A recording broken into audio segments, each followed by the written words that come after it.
My love. I thought you were dead. We'll get out of here. We'll be free. I promise. Tell me where Jericho is. Give me your hand.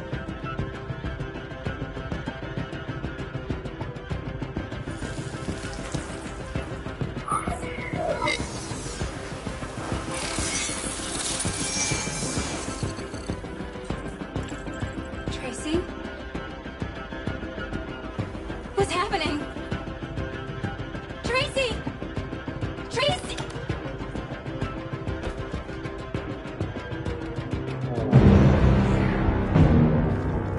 Looks like someone's been snooping around. Oh, shit. Get the alarm. Now!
They've been conducting raids all over the city.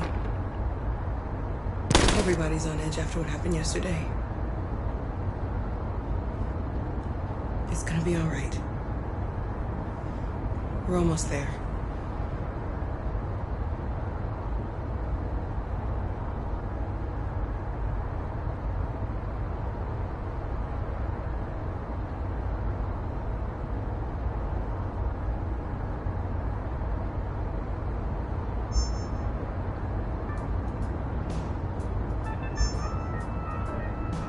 With all androids being turned over to the authorities, the country is grinding to a halt. Hospitals and schools are closing, water cuts, blackouts, and network failures are expected. Maybe most worrying of all, our armed forces have lost 2/3 of their effective personnel.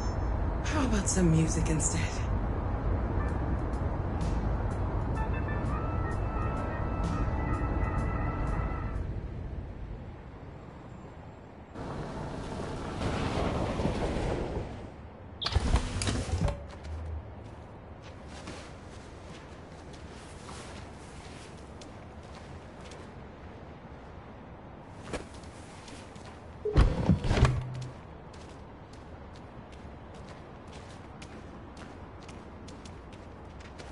A little further on that way, there's a large freighter called Jericho. When you get there, find Marcus. He will help you. The last bus for the border leaves at midnight. You absolutely have to be on it.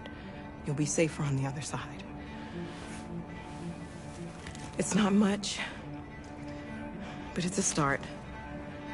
My brother lives in Ontario. I've given you his address.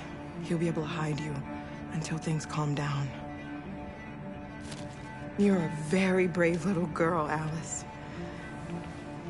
You deserve to be happy. Thank you for everything, Rose. Let me know when you make it over there, all right? And be careful. Take care of them.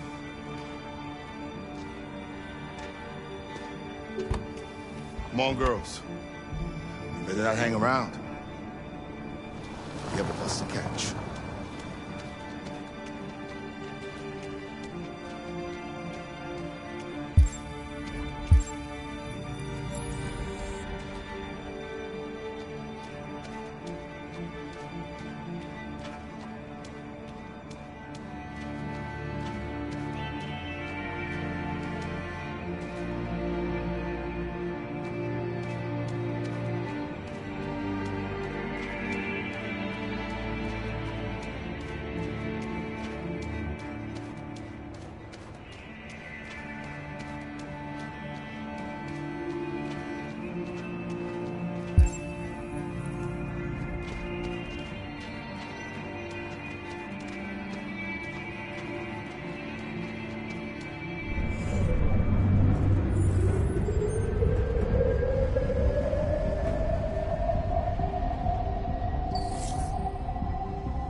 turned over to the authorities, the country is grinding to a halt.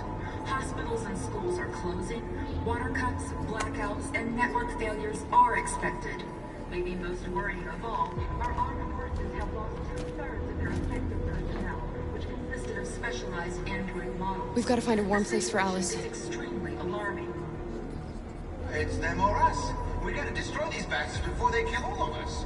We soaked the thing and then we torched it. I mean, to think this fucker was watching over my kids? They rushed the police and they slaughtered them. Those things are monsters. Monsters, I tell you.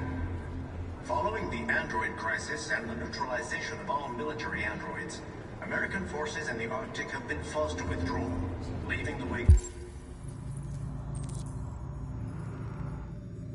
clear for the Russian army.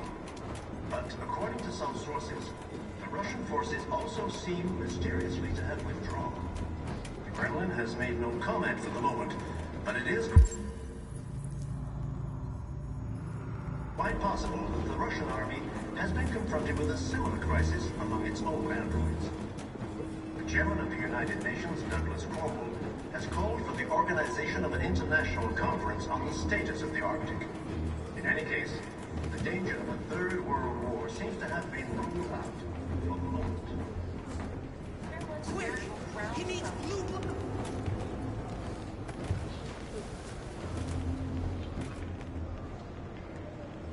How do you feel? I'm hot and cold at the same time.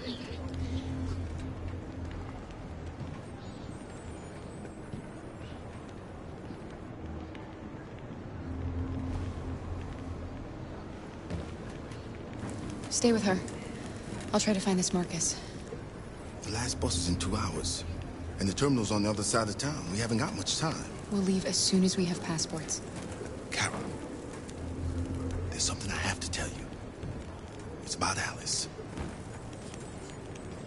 We'll have lots of time to talk on the bus. I'll be back. Stay with Alice.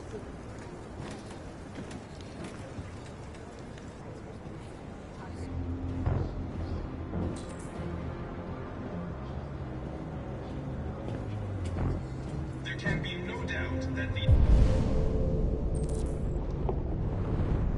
authorities will be pitiless in their response to this wave of violence. With all androids being turned over to the authorities, the country is grinding to a halt. Hospitals and schools are closing, water cuts, blackouts, and network failures are expected. Maybe most worrying of all, our armed forces have lost 2/3 of their effective personnel, which consisted of specialized android models. The situation is extremely alarming. It's them or us. We gotta destroy these bastards before they kill all of us. We soaked the thing and then we torched it. I mean, to think this fucker was watching over my kids?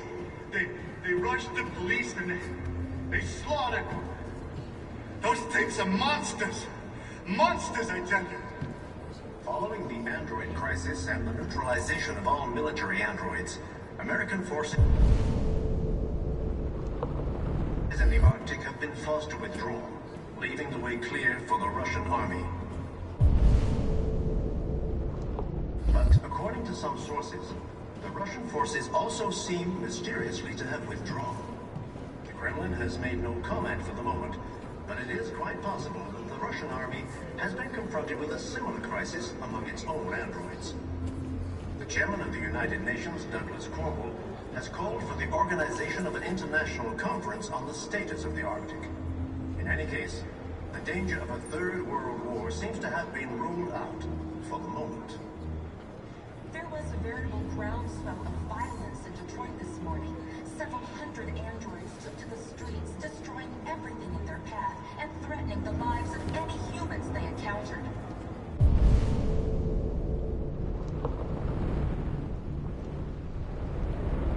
The police intervened quickly to quell the rioting, but they met with the extreme violence of the machines, who seem to be determined to massacre humans.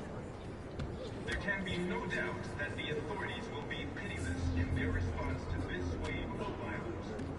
With all androids being turned over to the authorities, authorities, the country is grinding to a halt. Hospitals and schools are closing, water cuts... You're lost.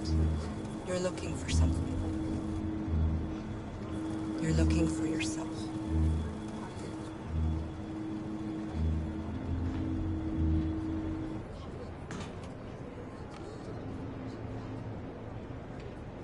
It's them or us.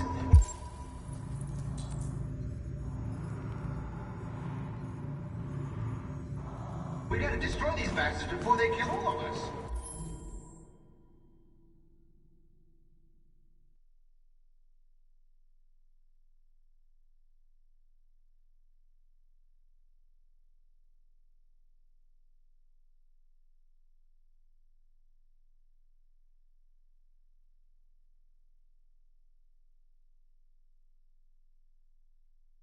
We soaked the thing and then we torched it.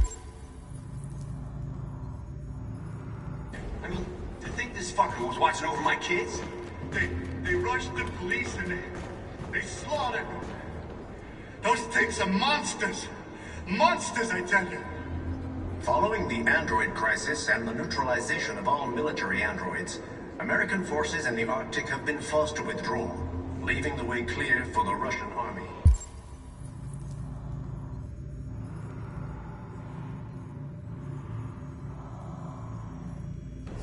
But according to some sources, the Russian forces also seem mysteriously to have withdrawn.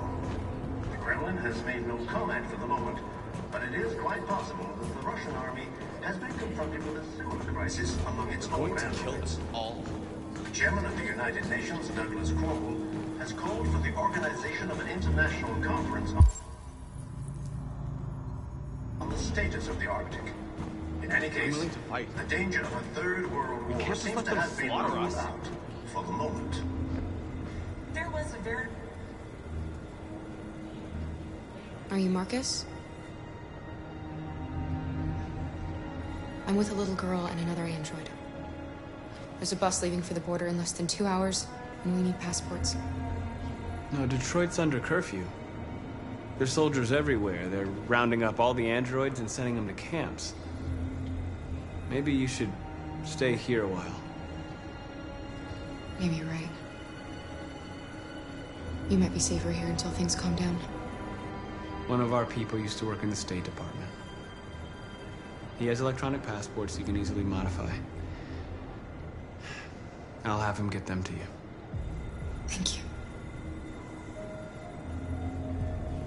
You said you're with a little girl, right? You know that humans hate us. Why are you protecting her?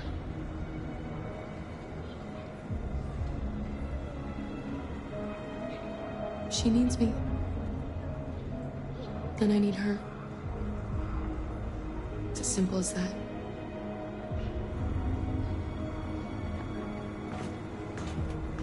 The police intervened quickly to quell the rioting, but they met with the extreme violence of the machines, who seem to be determined to massacre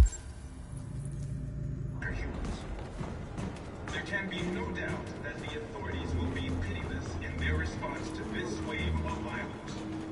With all androids being turned over to the authorities, the country is grinding to a halt. Hospitals... Alice.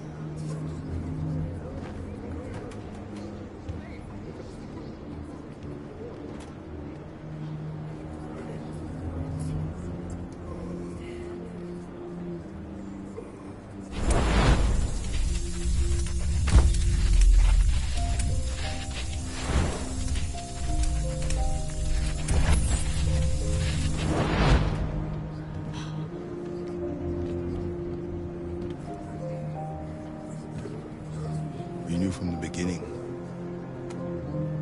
You just didn't want to see it. She wanted a mom, and you wanted someone to care for. You needed each other. What difference does it make? Do you love her any less now that you know she's one of us? Alice loves you, Kara. She loves you more than anything in the world. She became the little girl you wanted, and you became the mother she needed. Forgetting who you are to become what someone needs you to be. Maybe that's what it means to be alive.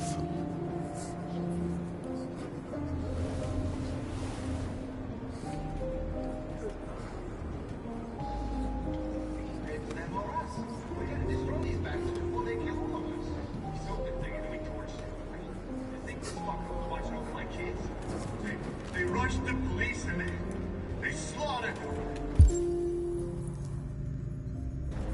Those things are monsters. Monsters, I tell you. Following the android crash, America?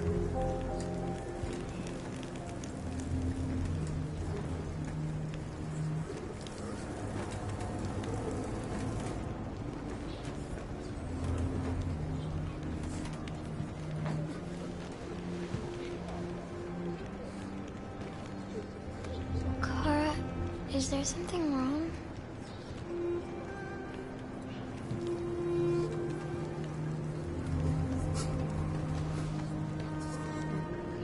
We'll be together forever, won't we, Kara? Yes. Forever.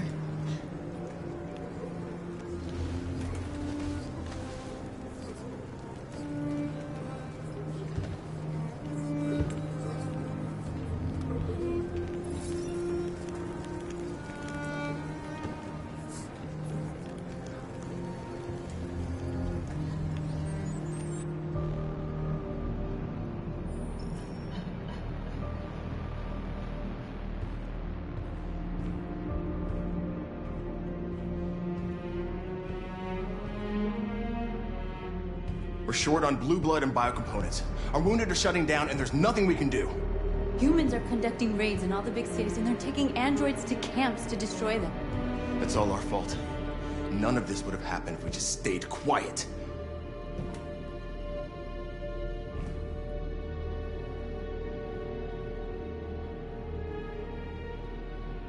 We couldn't just suffer in silence. They're killing us. Nothing is gonna justify that. It was a peaceful march, and you chose to attack. Now hundreds of humans and androids are dead. You reap what you sow.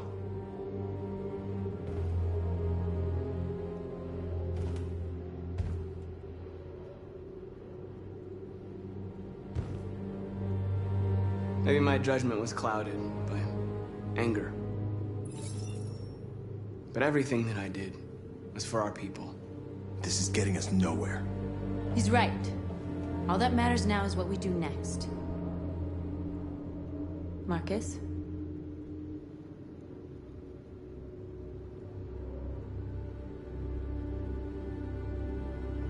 Dialogue is the only way. I will go alone. Try to talk to them one last time. Don't do this, Marcus. They'll kill you. Maybe. But North, I have to try. If I don't come back, lay low as long as you can. They need to realize how much they're hurting us. Find the right words, and they'll listen.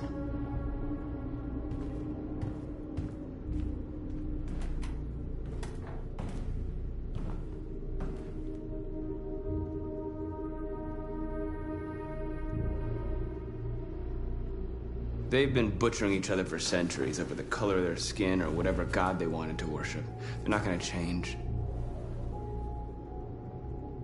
Violence is just in their genes. They can't stop what we've started. Since you've been here, you've given us hope. You've given me hope. Today, a deviant arrived in Jericho and he told me that he stole a truck transporting radioactive cobalt. He said that he abandoned the truck somewhere in Detroit and rigged it to explode. I convinced him not to do it, to give me the detonator. A dirty bomb. We can't lose this war, Marcus. If humans overcome us, our people will disappear forever. This may be our only chance to survive if things go wrong.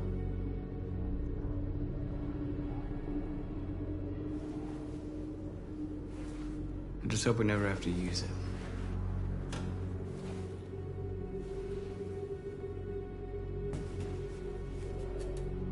Whatever happens tomorrow, I just want you to know that I'm glad I met you.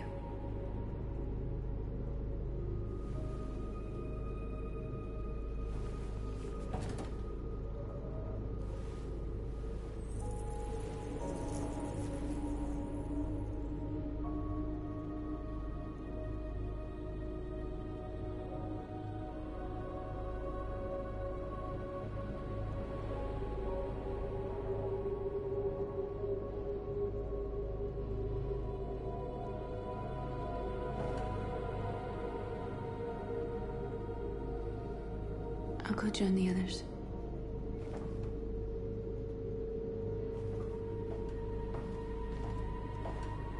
Look after yourself. I don't want to lose you.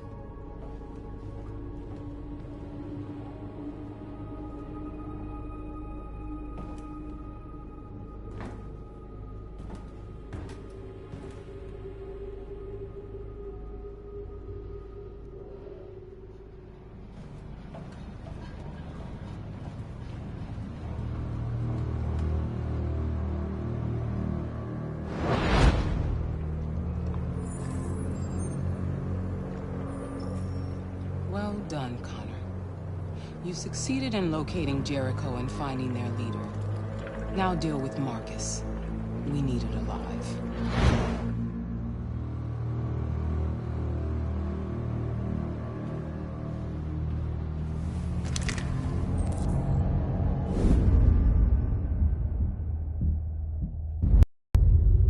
I've been ordered to take you alive.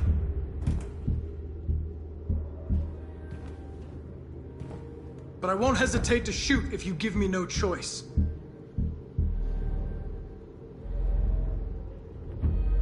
What are you doing? You're one of us. You can't betray your own people.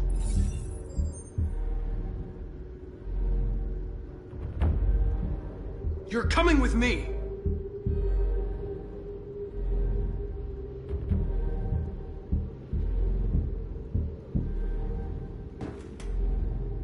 You're Connor, aren't you? That famous deviant hunter. Well, congratulations. You seem to have found what you were looking for.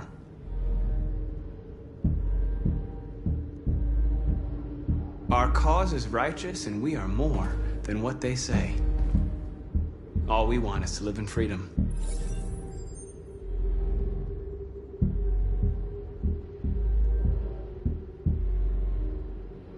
That's enough!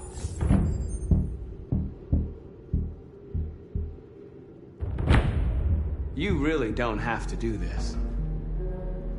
You don't have to obey them anymore. You are alive. You can decide who you want to be. You can be free. Have you never wondered who you really are? Whether you're just a machine executing a program or a living being, capable of reason. I think the time has come for you to ask yourself that question. It's time to decide.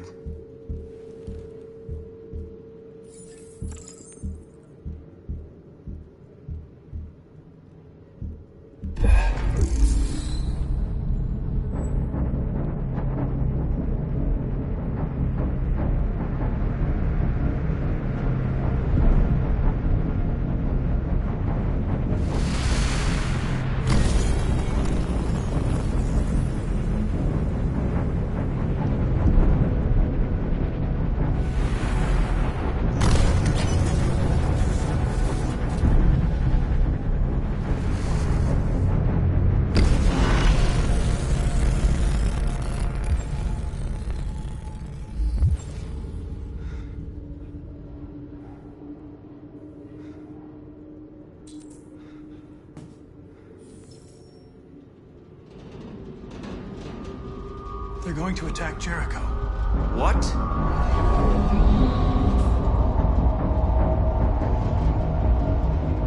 We have to get out of here. Shit.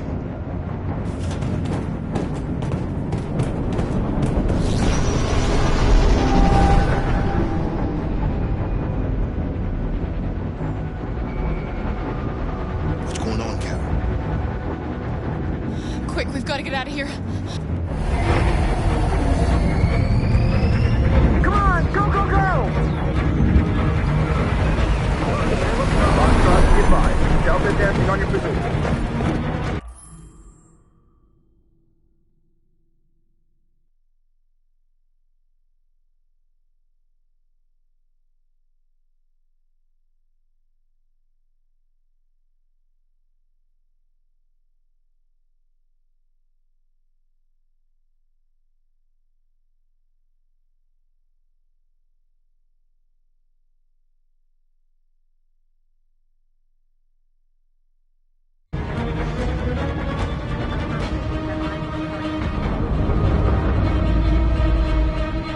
Rats in a maze.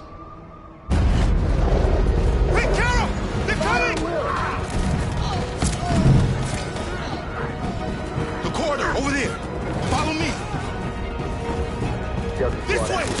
Quick! This way. There must be an exit further on.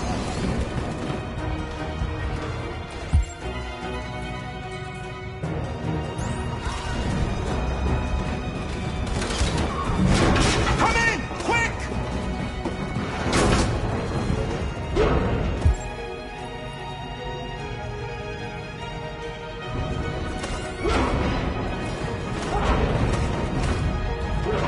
Watch out, Kara!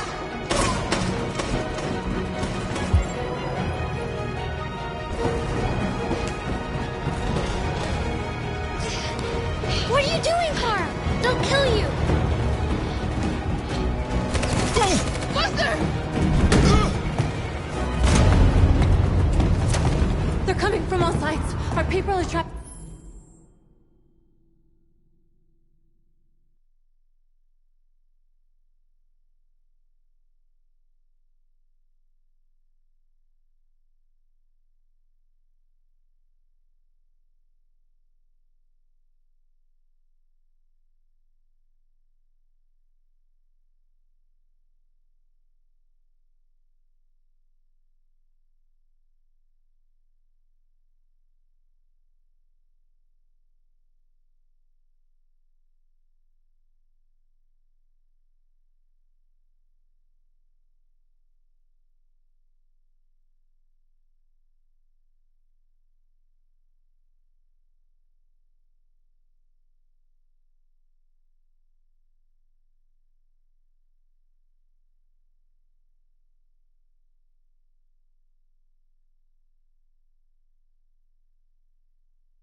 In the hold, they're gonna be slaughtered.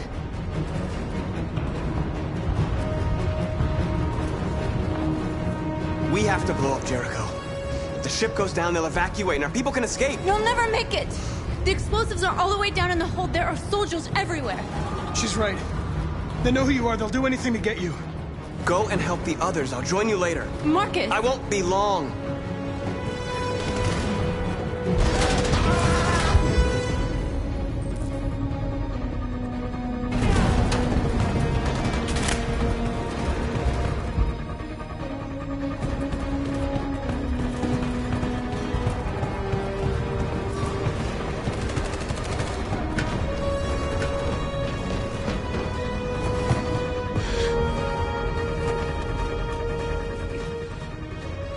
the end of Jericho. Save our people, Marcus.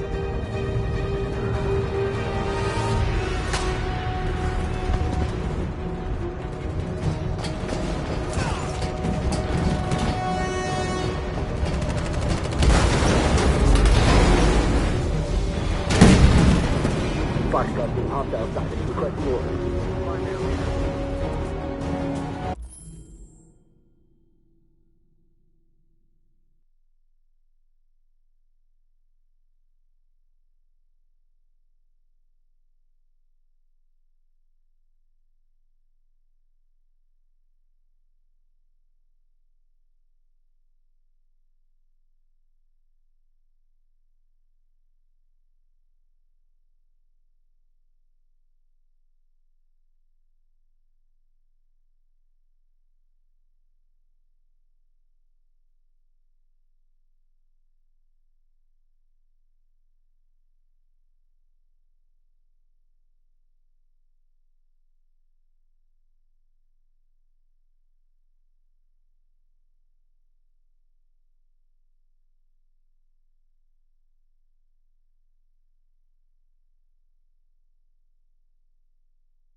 Don't let it get out.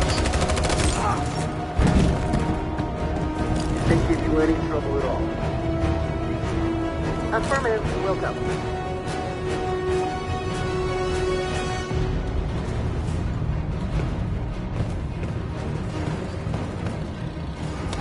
It's too late, Cap! Save yourself! Save Alice! No, we're not gonna leave you behind. Right, Kara? We can't leave him.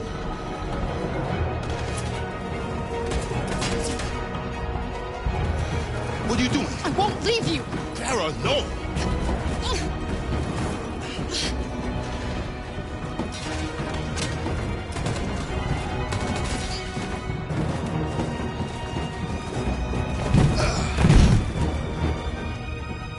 Don't move!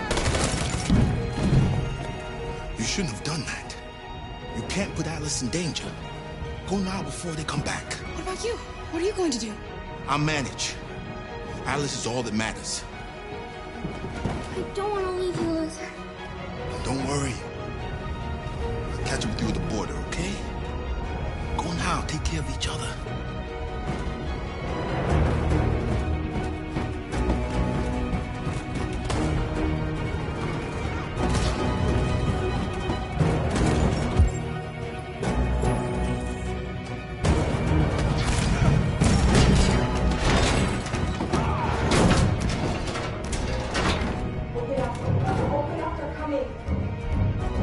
She'll die out there, Kara. Open it. Open the door.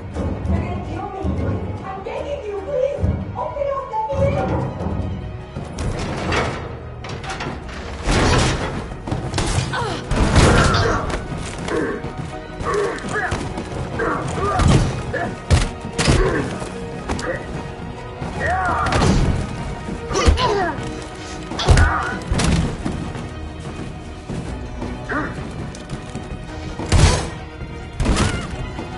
Are you alright, Kara? Yes, I'm fine. We can't stay here.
Gamma Squad out.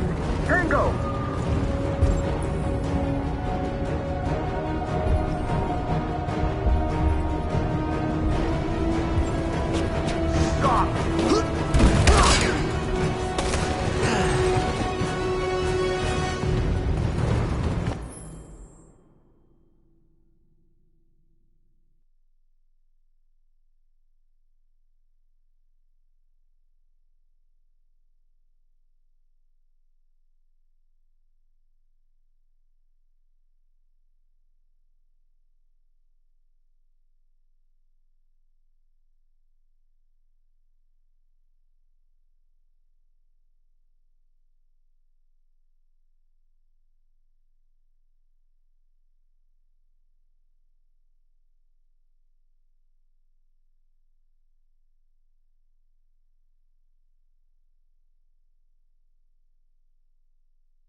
Don't move! We surrender! We surrender! Don't shoot!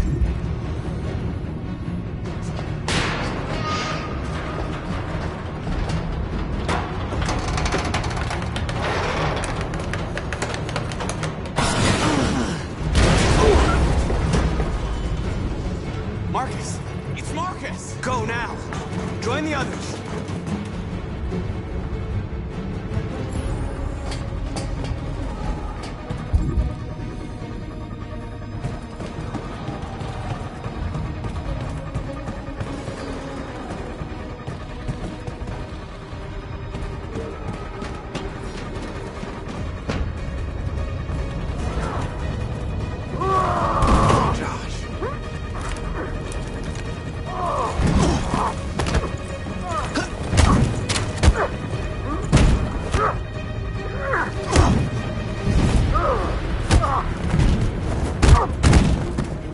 Quick, this way! Find North. I'll join you later.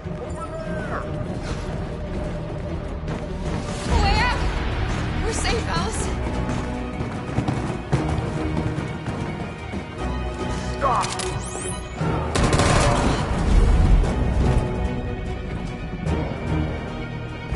Get down!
Bomb's gonna explode any second. We gotta get out of here.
on!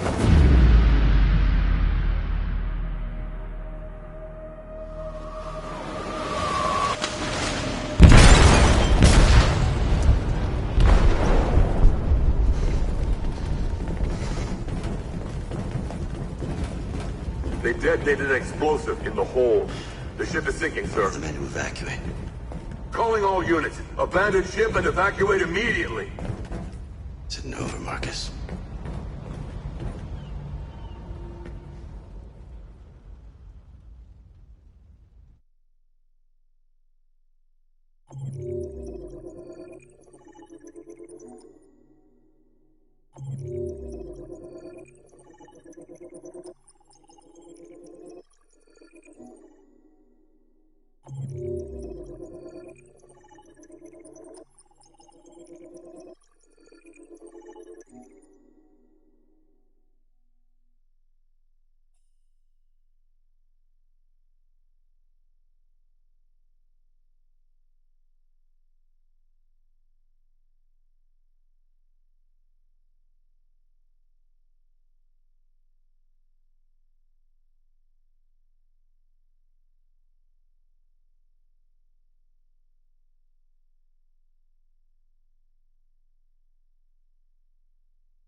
You said I should never let anyone tell me who I was. But you didn't say that there was such a high price to pay for it. That freedom wasn't a gift, that it was a fight, but I don't know. Maybe that's what you were trying to tell me.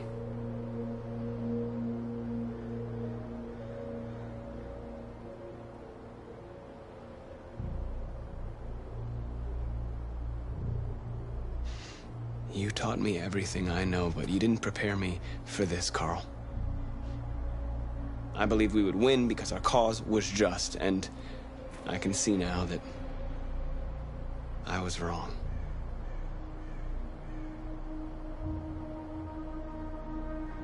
What should I do, Carl?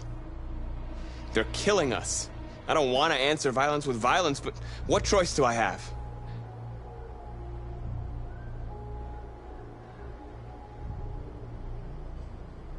I miss you, Carl. I miss you so much.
I was worried about you, Lieutenant. I came by to see if you're all right.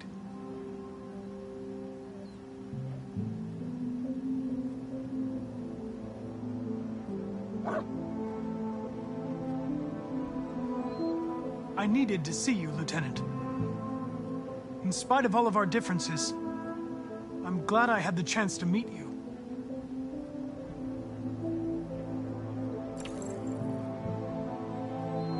You should stop looking at that photo, Lieutenant.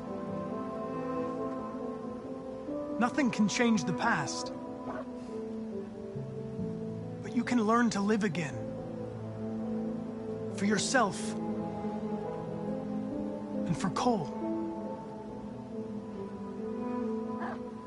For a while there, I believed in you, Connor. Thought you might restore my faith in the world. But you just showed me that androids are our creation. Creation in our own image. Selfish, ruthless, and brutal. You opened my eyes, Connor. Made me realize it's hopeless.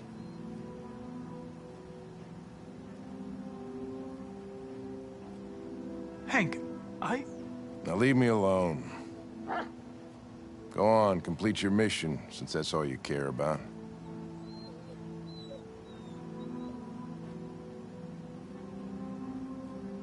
Get out of here!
They say they don't want to take any risks with deviants. So they're rounding our people up and taking them to the camps for extermination. In a few hours, we're gonna be the only ones left.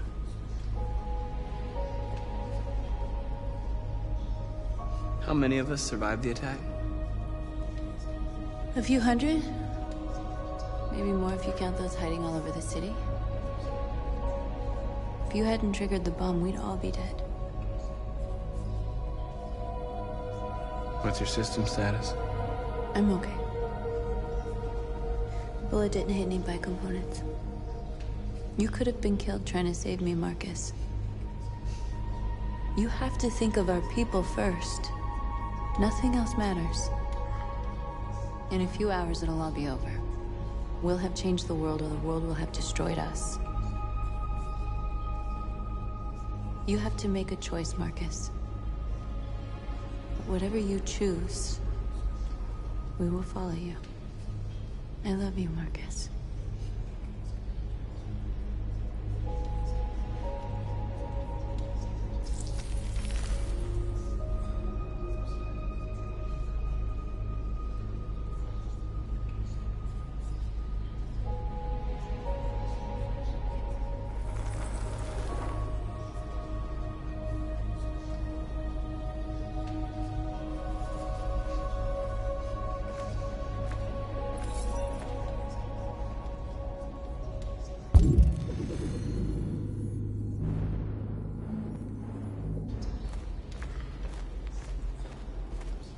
I thought you'd be safe staying with us.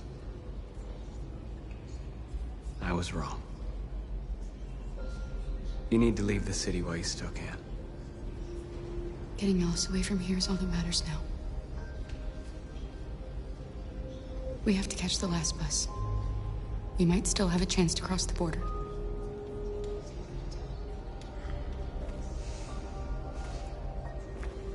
Marcus.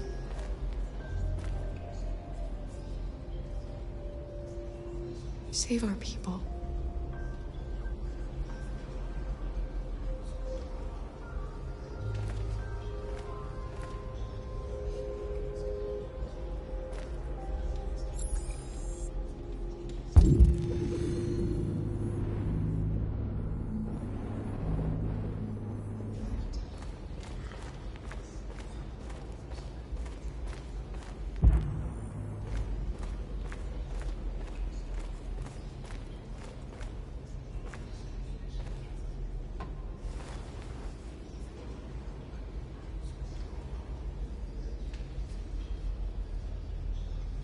If it weren't for you, I'd be dead. Thanks to you, I might see our people free one day. You and I haven't always agreed, but I know we're fighting for the same thing. Whatever you decide, I'm with you, Marcus.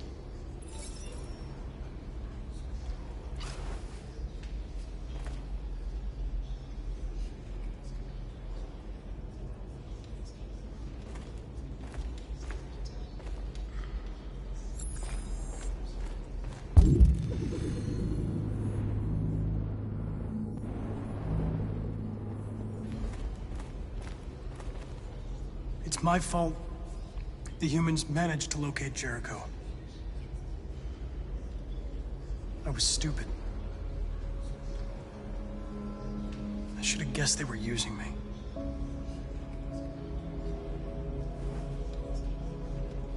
I'm sorry, Marcus. I can understand if you decide not to trust me.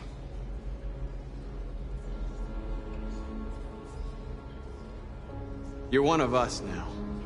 Your place is with your people. There are thousands of androids at the CyberLife assembly plant. If we could wake them up, they might join us and shift the balance of power. You want to infiltrate the CyberLife tower? Connor, that's suicide. They trust me. They'll let me in. If anyone has a chance of infiltrating CyberLife, it's me. If you go there, they will kill you. There's a high probability. But statistically speaking, there's always a chance for unlikely events to take place.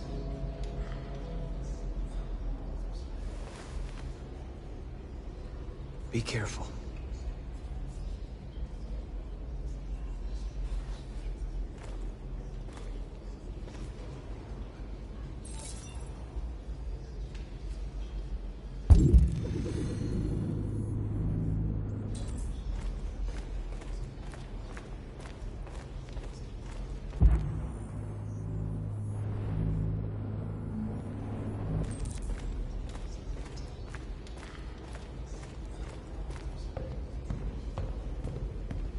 Humans have decided to exterminate us.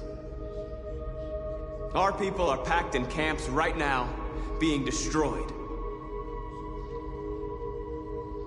Time has come to make a choice. One that very well may determine the future of our people.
I know you're all angry. And I know you want to fight back. But I assure you, violence is not the answer here. We are going to tell them, peacefully, that we want justice. And if there's any humanity in them, they will listen. And if not, others will take our place and continue this fight. Are you ready to follow me?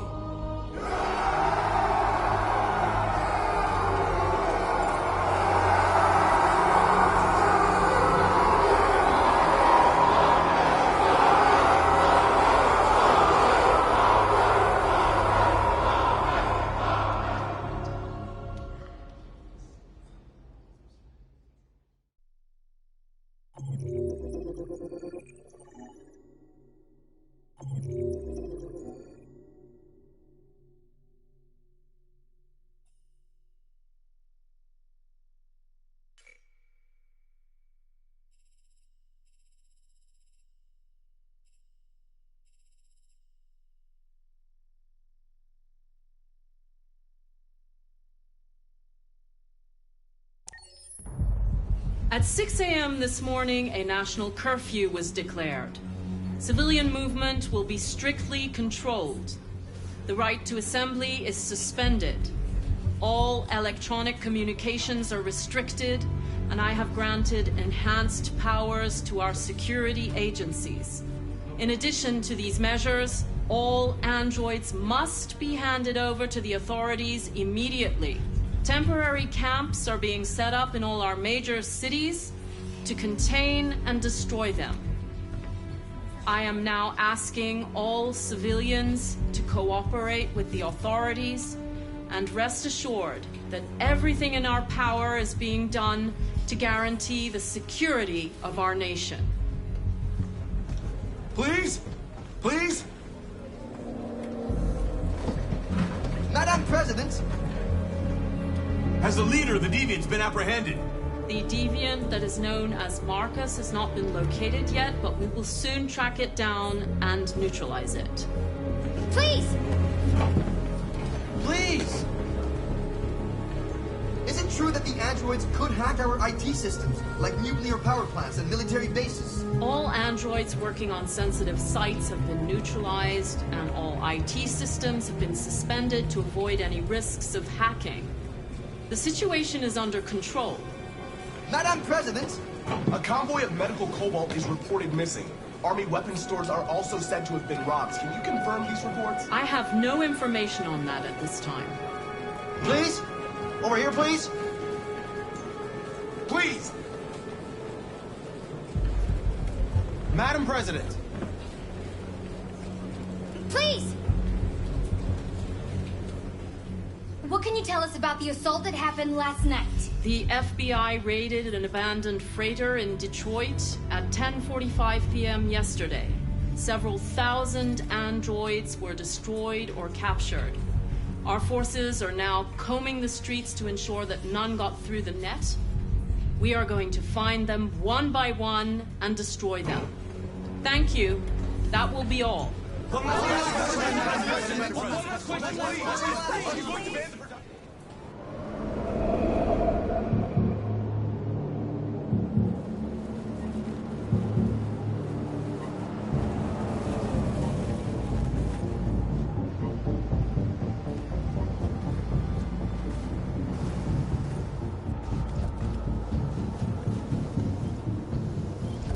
Connor model 313-248-317. I'm expected. Identification successful. Okay. Go ahead.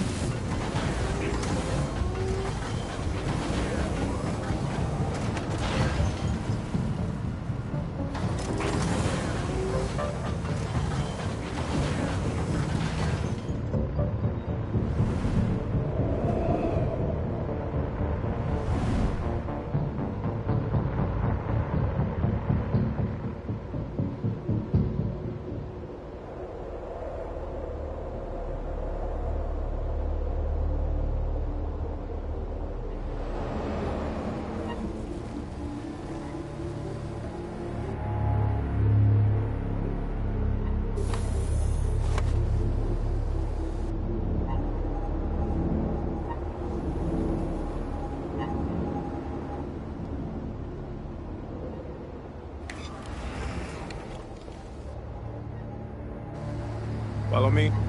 We'll escort you. Thanks, but I know where to go. Maybe. But I have my orders.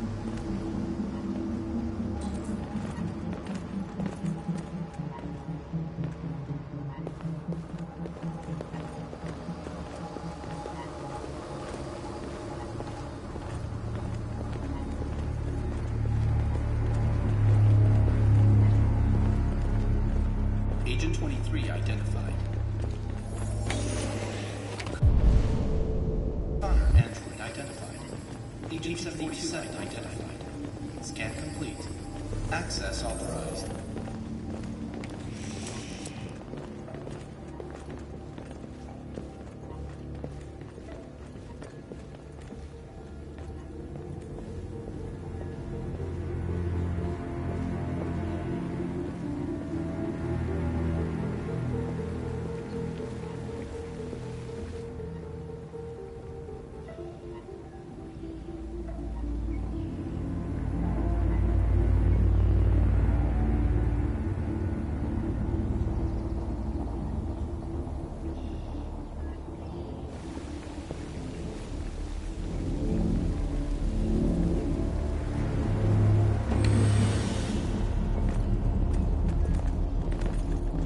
Agent 54, level 31.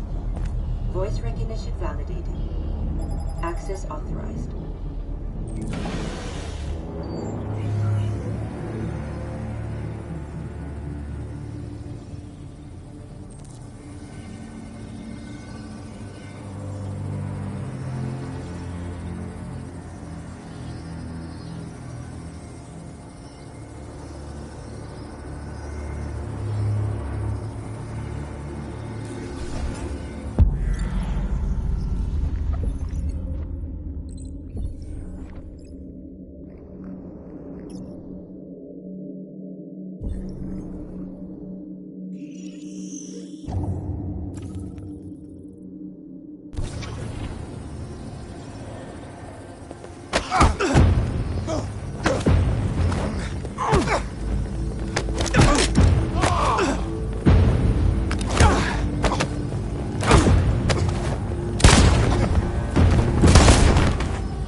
Please indicate your identity and destination.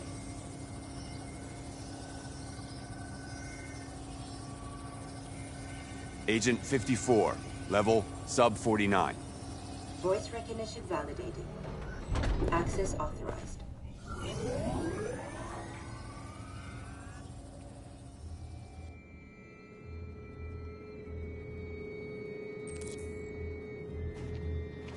The last bus leaves in 20 minutes. That doesn't give us much time. We've got to move fast.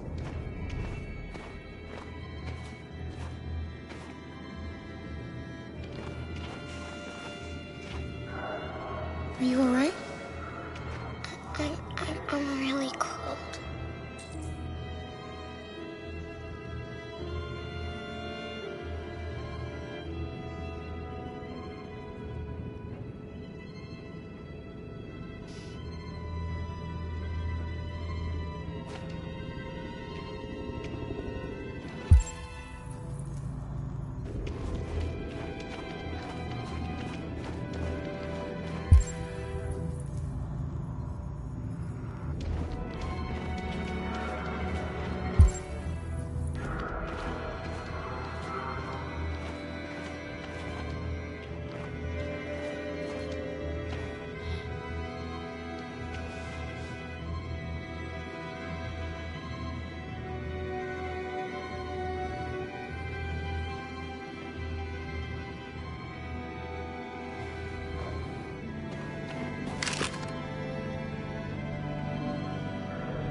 Come on.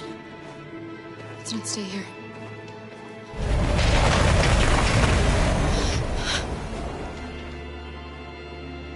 No, please don't hurt me. Stop on your knees. What are we gonna do? We have to keep going if we want to catch that bus.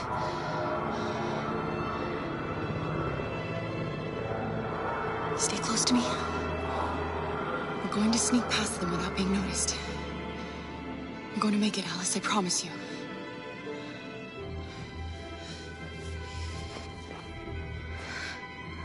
Don't kill me! I didn't do anything!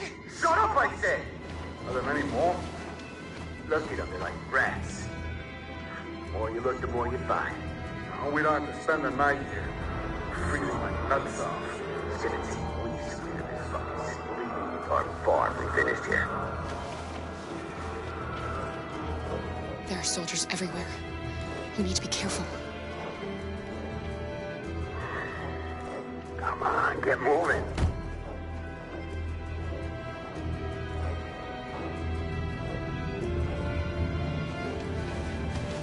Hurry up, get in.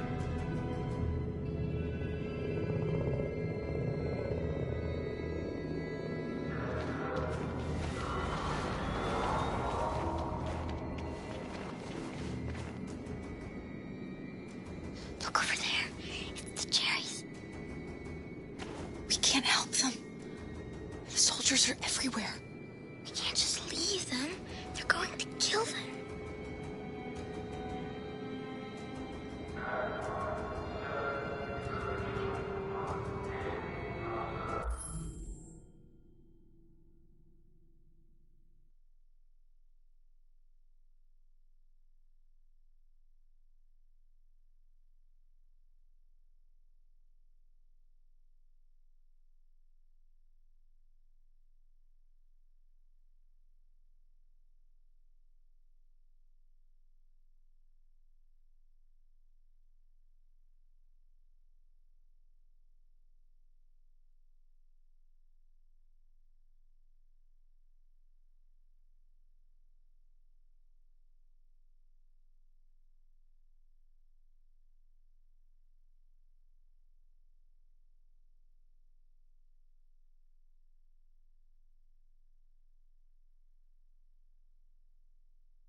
Hey, buddy.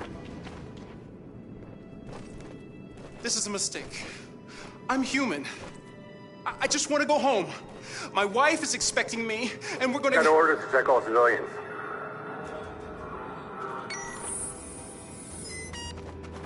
No. No! Please!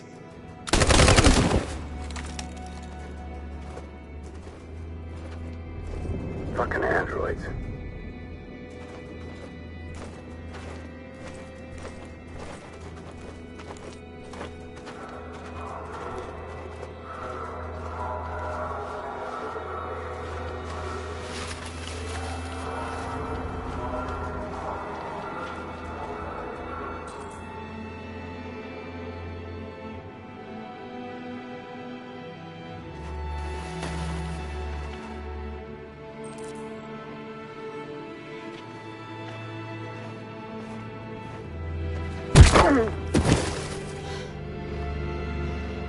Kara, you saved us. We don't know how to thank you. Where's the little one? She's all right. She's hiding nearby. Go before they see you.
A checkpoint.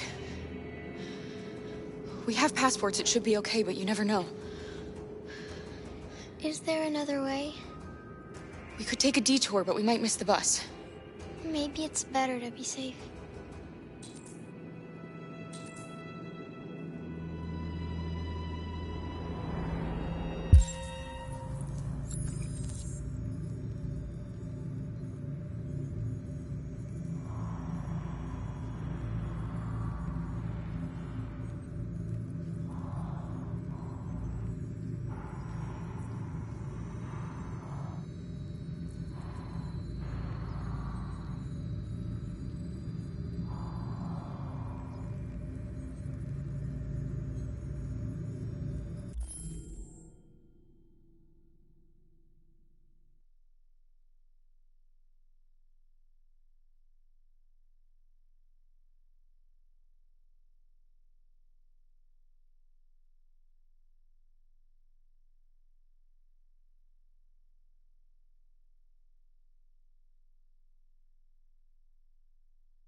Whatever happens, don't panic, okay?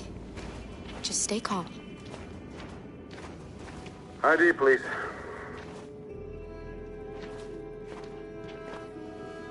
You do realize there's a curfew? Civilians aren't allowed out unless absolutely necessary.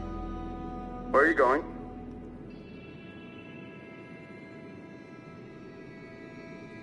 We're going to take a bus across the border. Put my daughter someplace safe until things calm down. You all right, little girl? She's trembling. Something wrong? She's not used to seeing soldiers. She's a little scared with everything that's happening. Sorry, miss, but we gotta be careful. There are deviants around and our guys are nervous. You should hurry on home. Thanks. Hey, wait a minute.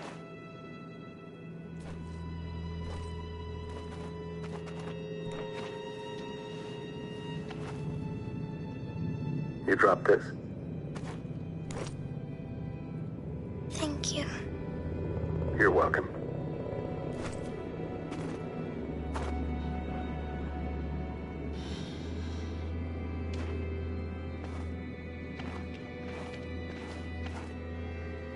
We're coming to you live from Detroit, where thousands of androids are marching through the city at this very moment. The leader of the Deviants, the one they call Marcus, is at the head of the march.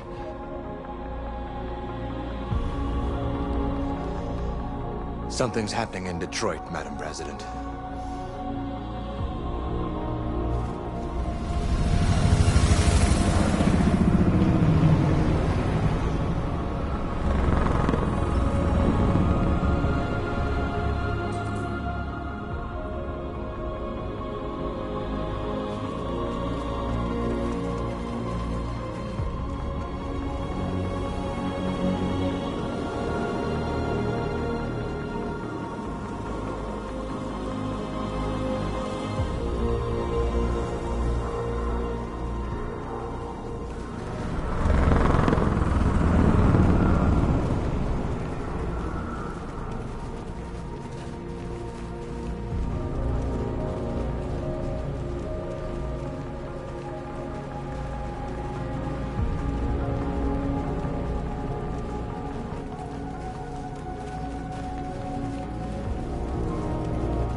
Here we are, the moment of truth.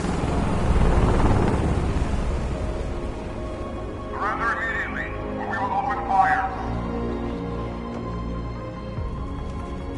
Stand by.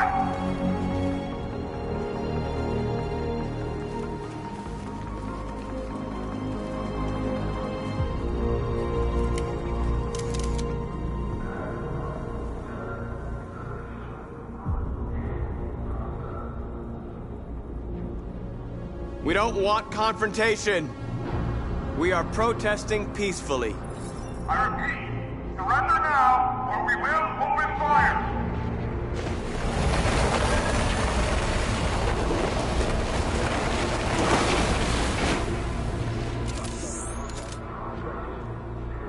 There's no turning back now.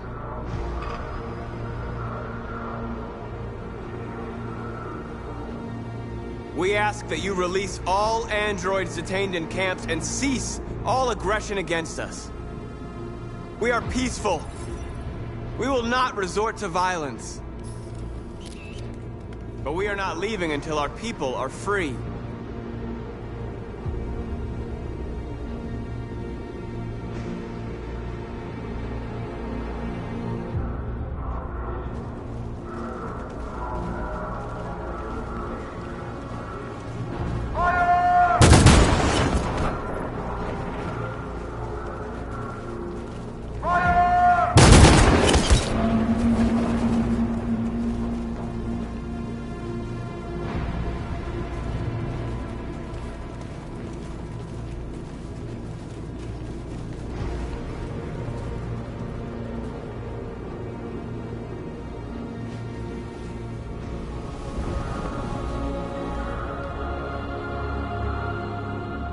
Are you gonna open fire on unarmed protesters?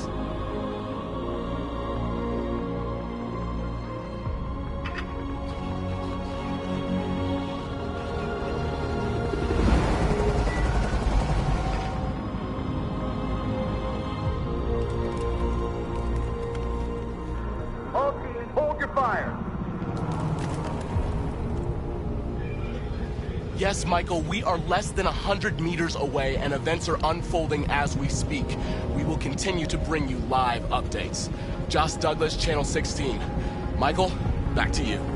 Marcus, what do we do now? We hold out. As long as we can.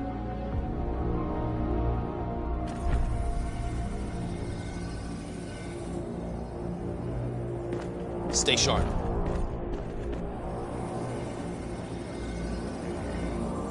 Shit.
The bus terminal.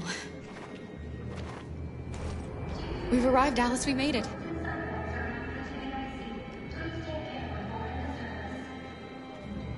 The last bus for the border is full.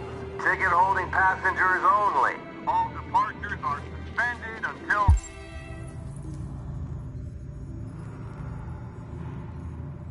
further notice. We don't have tickets. They won't let us on. We're stuck here now. What are we going to do?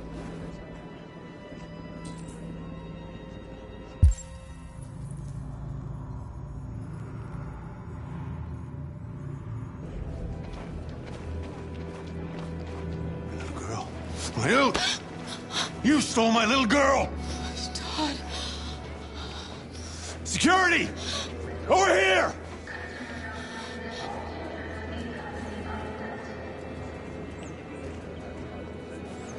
Let go of me, Todd!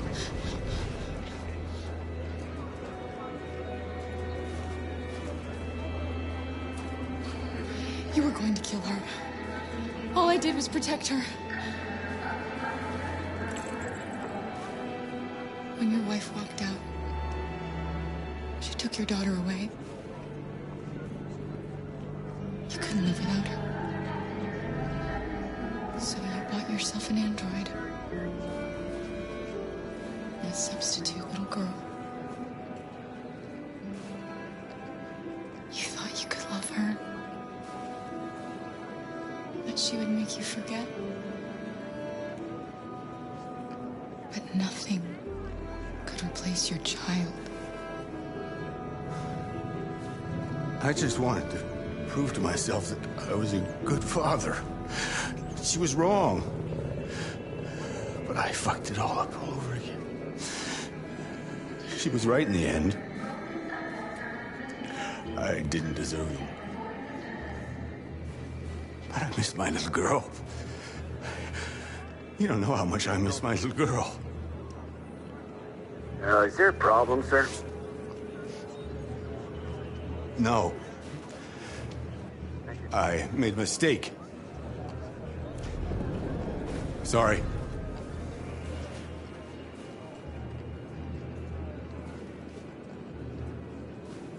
don't move. Good luck.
Marcus.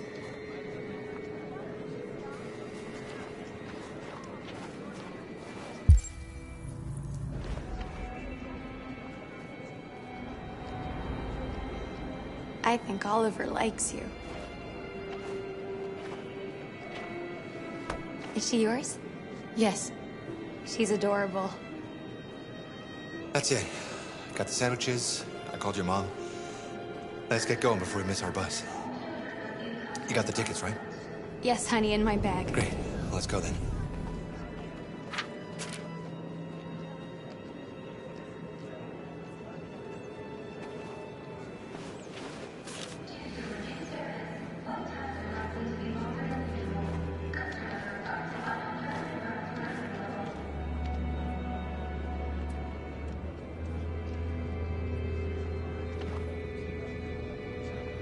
I'm sorry. Oh my god, I'm so sorry. I was sure. Shit, I don't believe it. I don't know what happened. You can't have lost them. Did you have a good look in your bag? They were in my backpack. The envelope must have fallen. Fuck. Excuse me, you didn't happen to see a blue envelope somewhere, did you? It has our bus tickets in it and... Oh, never mind.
Sorry. What are we gonna do? We can't stay here. We have to find a safe place for Oliver. I'm so sorry, honey. I don't know what happened. They were right here in my bag. Come on, Alice.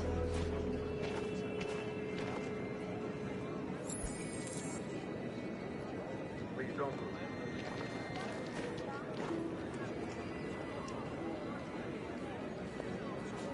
Got your tickets? Yes, here they are. Okay, go ahead.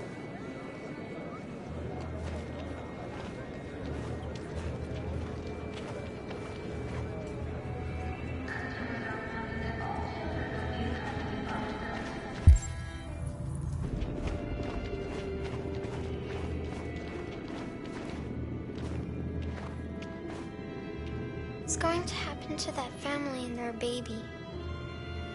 Will they die because of us?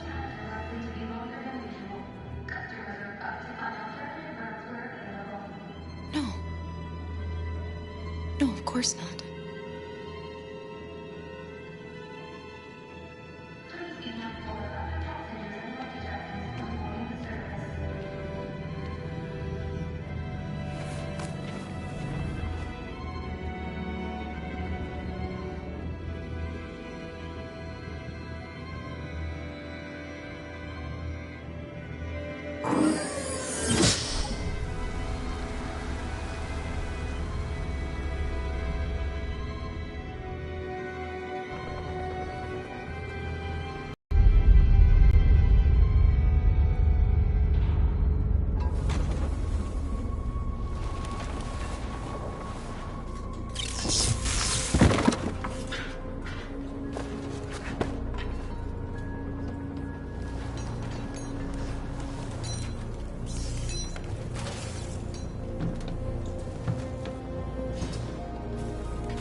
We've got to finish the barricade. Come on, help me.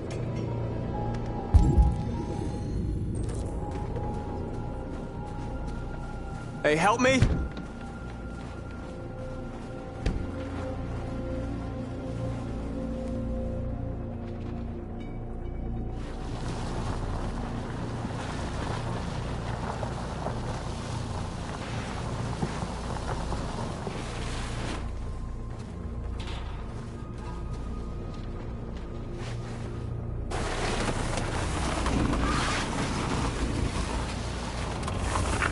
Right, that should do it.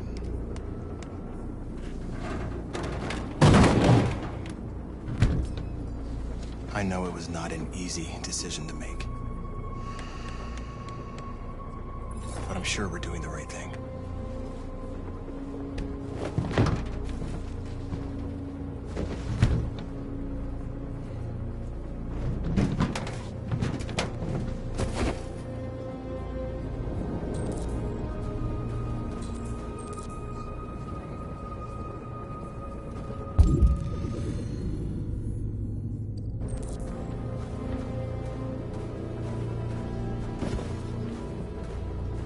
Many of our people have fallen.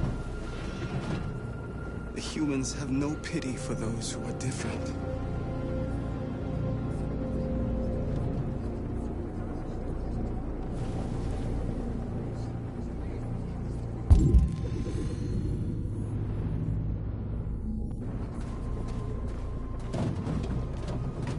Marcus, we found what you asked for. There's some journalists over there. We have to make sure they know what's going on.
Are you alright? They shot into the crowd. Many of us were killed. It could have been me. I'm scared. I don't want to shut down.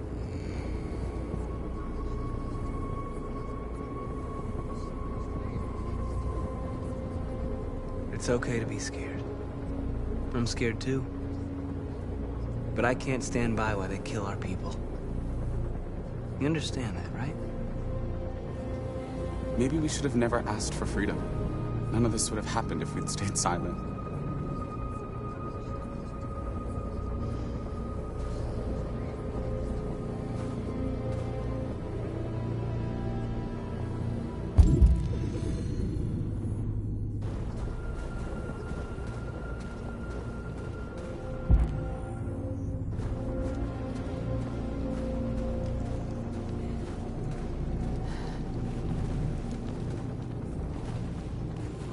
This won't hold him for long, but I guess it's better than nothing.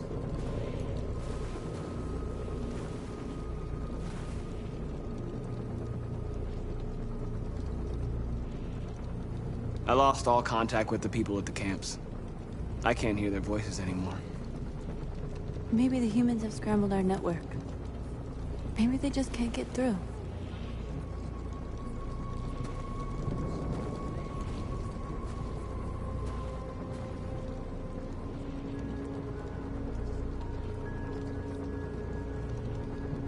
There's no other way out.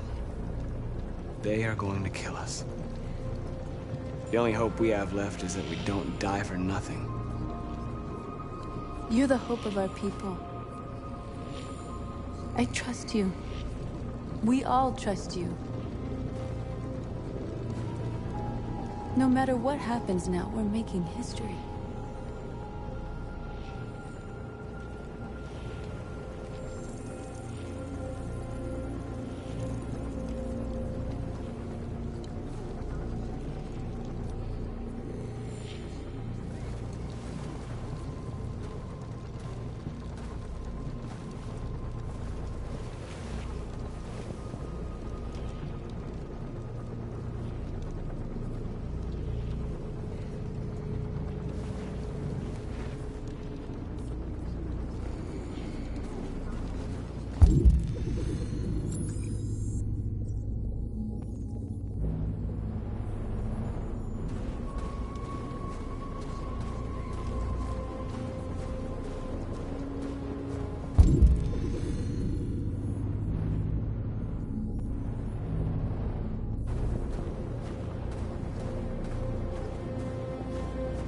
Marcus!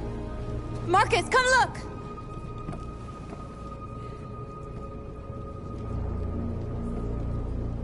Marcus?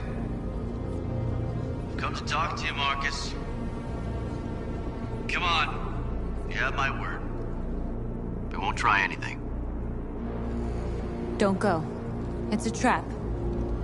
They want to get you out in the open. Don't go, Marcus. I'm unarmed, Marcus. I just want to talk.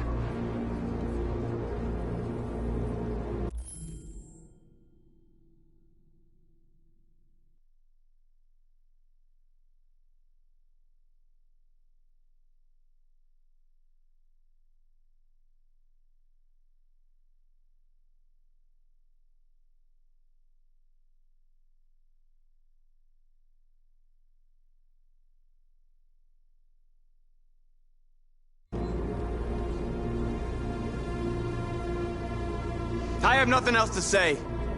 Free our people, then we'll talk. I came here to negotiate. Isn't that what you want?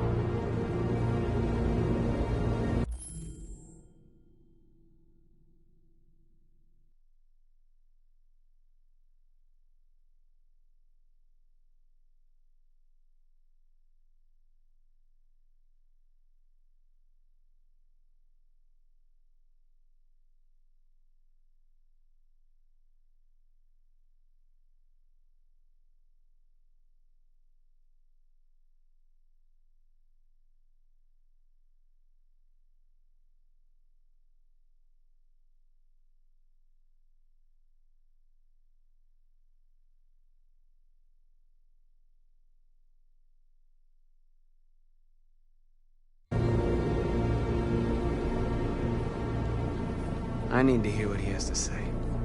What if they kill you? And that's a chance I'll have to take.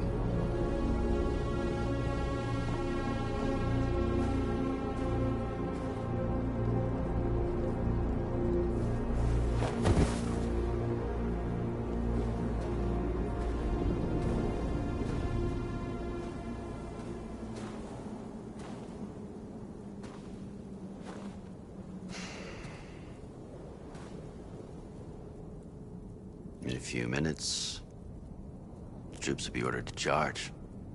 None of you will survive. It'll all be over. You can avoid that, Marcus. What do you mean? Surrender. Surrender, and I give you my word, your life will be spared. You'll be detained, but none of you will be destroyed.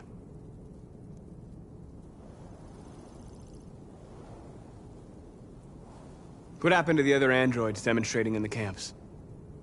Unfortunately, there were no journalists around to help save them.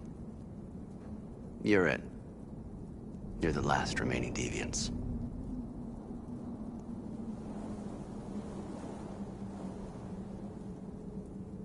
I'm not afraid to die. If I have to give my life for what I believe in, then I won't have lived in vain. That android.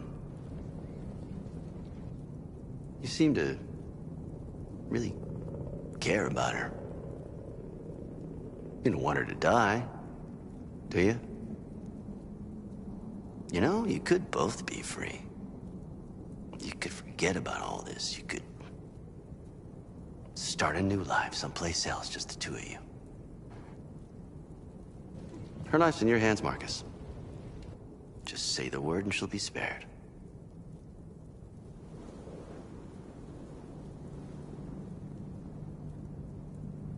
If I accept your offer, how do I know you'll keep your word? You're not in any position to be demanding guarantees, Marcus. All you can do right now is decide whether you want to trust me or not.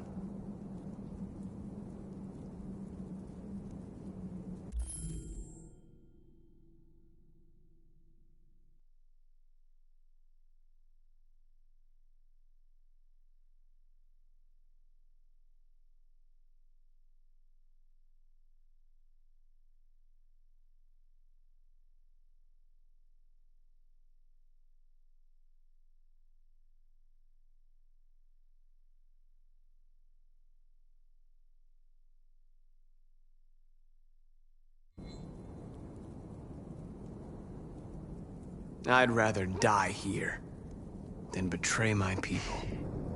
Well, you just signed your own death warrant.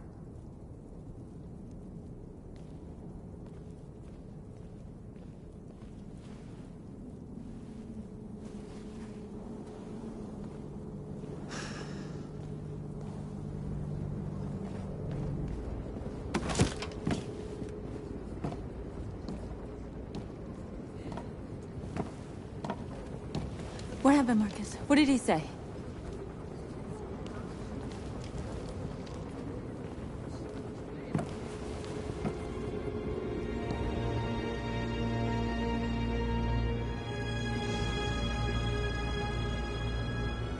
The humans are about to launch an attack. And we will show them. And we are not afraid. If we must die today, then we will die free.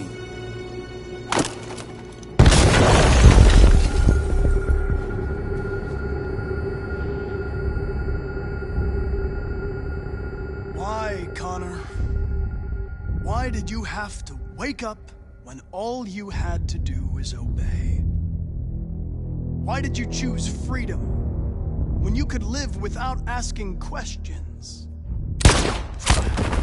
I'm obedient, Connor. I have a goal. I know what I am. Look where your dreams of freedom got you, Connor. You've been a great disappointment to Amanda, you know. You've been a great disappointment to me. Fortunately, that's all going to end now. Any last words?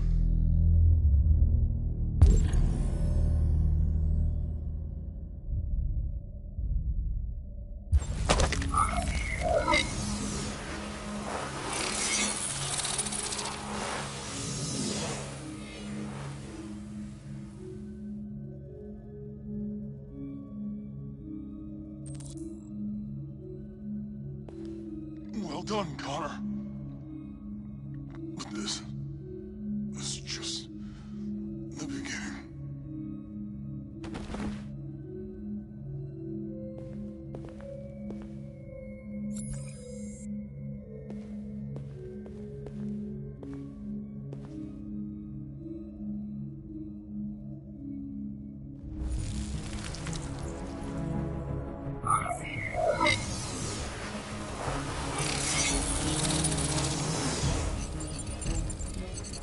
Wake up!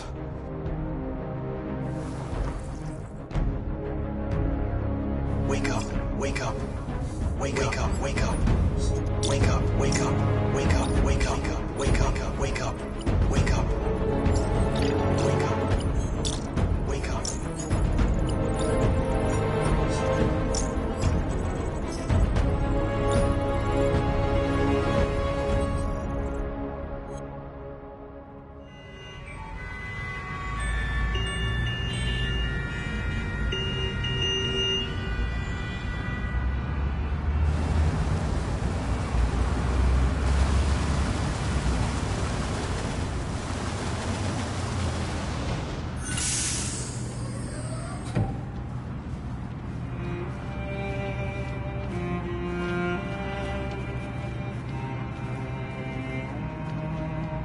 Excuse me, what's going on? Border control. All passengers must leave the bus. Please move along.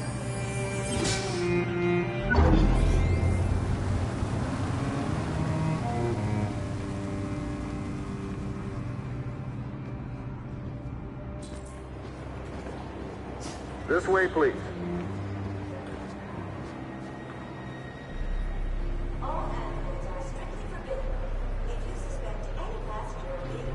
They're doing temperature checks. We're trapped. What are we gonna do, Kara? Don't worry, Alice. We'll be fine.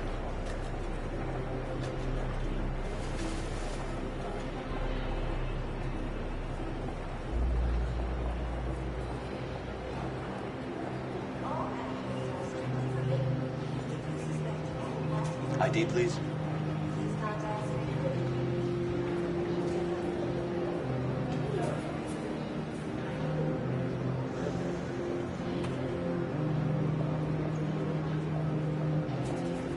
They're peaceful.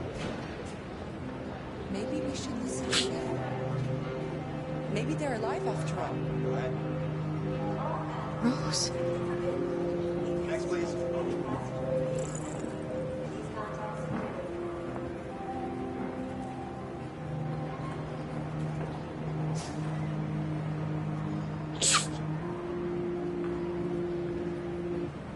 ID, please.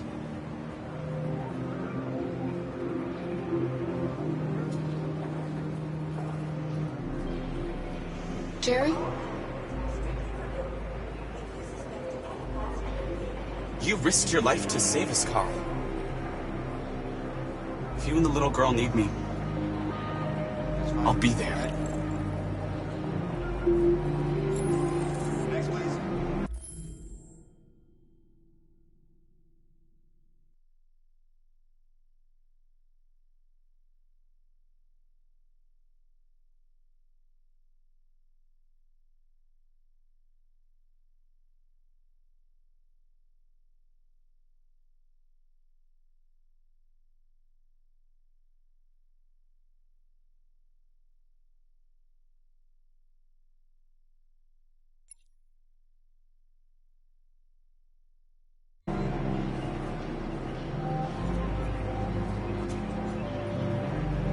Next, please.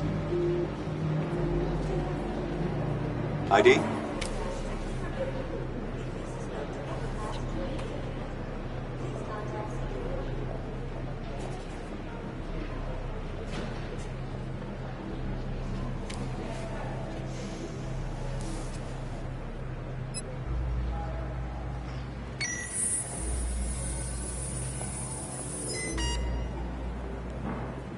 android! No, no, wait! Ah! No, there's gotta be a mistake! Please! No, no!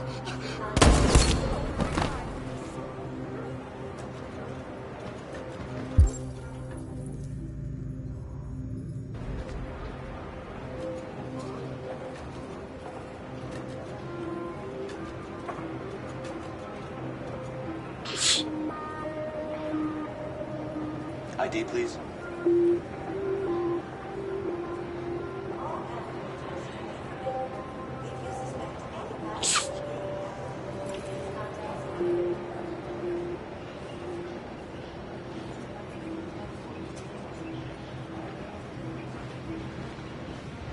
Where the hell do you think you're going? My daughter needs to go to the bathroom.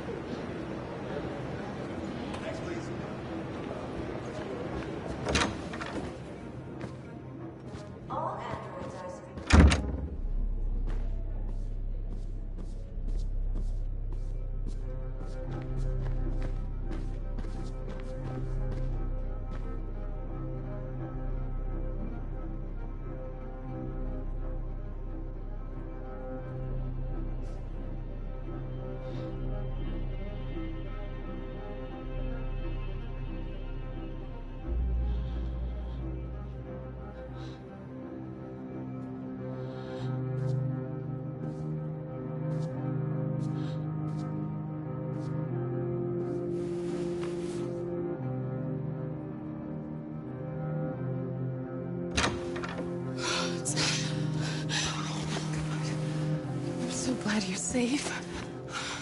We saw the Jericho raid on TV. I was terrified. I thought you might have been killed. Thank God you're all right.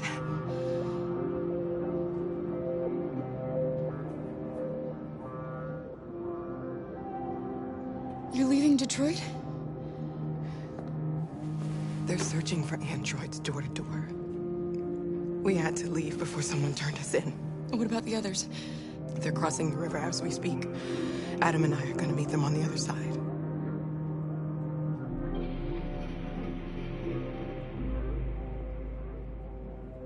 You gave me your brother's address. Do you think that Of course. He'd be delighted to have you. We're going there too. You'll be safe with him.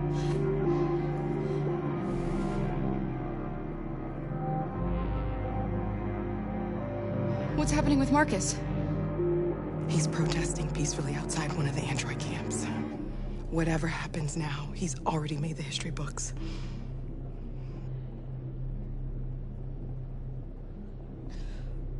Rose. If anything should happen, I'll be there, Kara.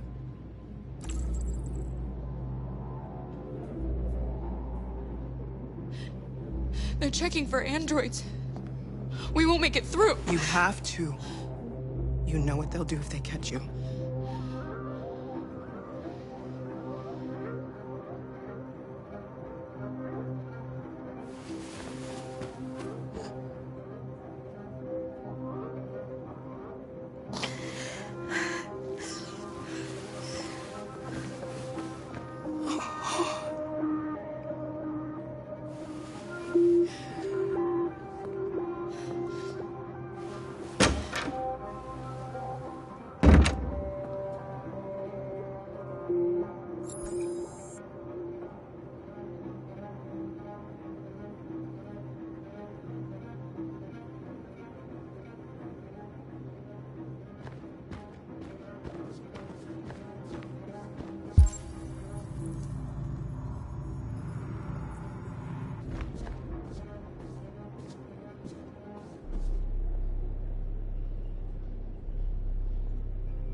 couldn't understand why my mother wanted to help you guys. Seeing what Marcus is doing made me realize she was right. You're alive. You deserve to be free. I just hope people will realize that one day.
Farther with you.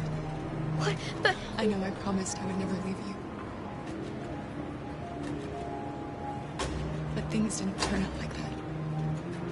Please, please don't leave me. There's no other way, Alice. Listen, I want you to go with Rose. She'll give you the life I never could.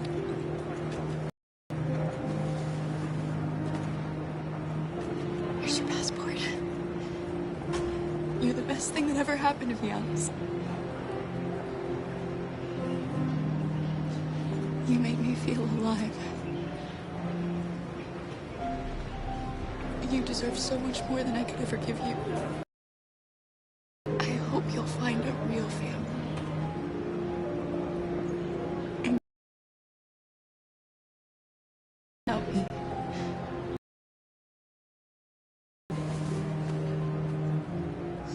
I love you.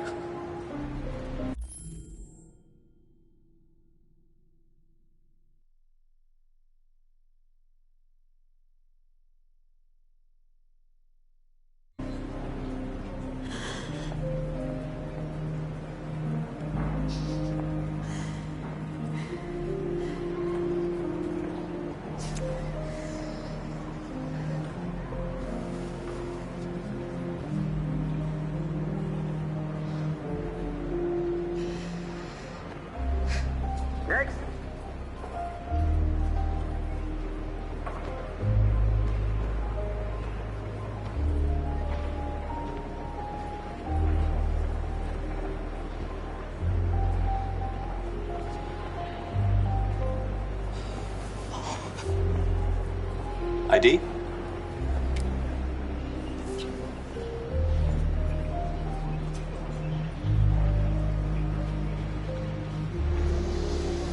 Hold still, please.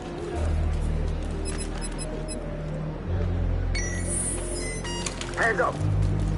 Oh my god.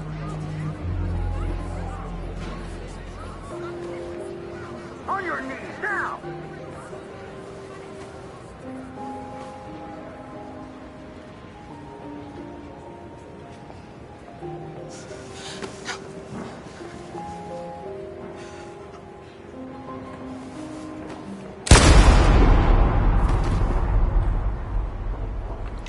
Next.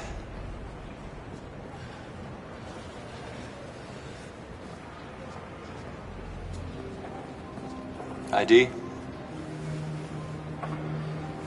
Here.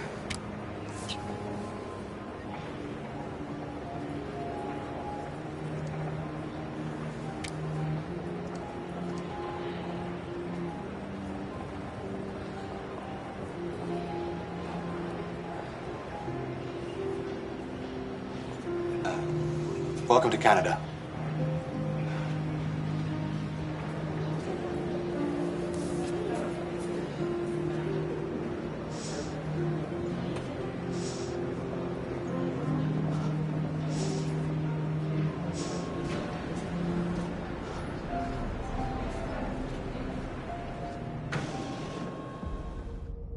We're interrupting this news bulletin to bring you the latest news live from Detroit. Joss? Yes, Michael. The Army has just launched an attack on the barricade, despite the fact that the Deviants were protesting peacefully. Have apparently decided to put an end to the Deviants demonstration by force this time.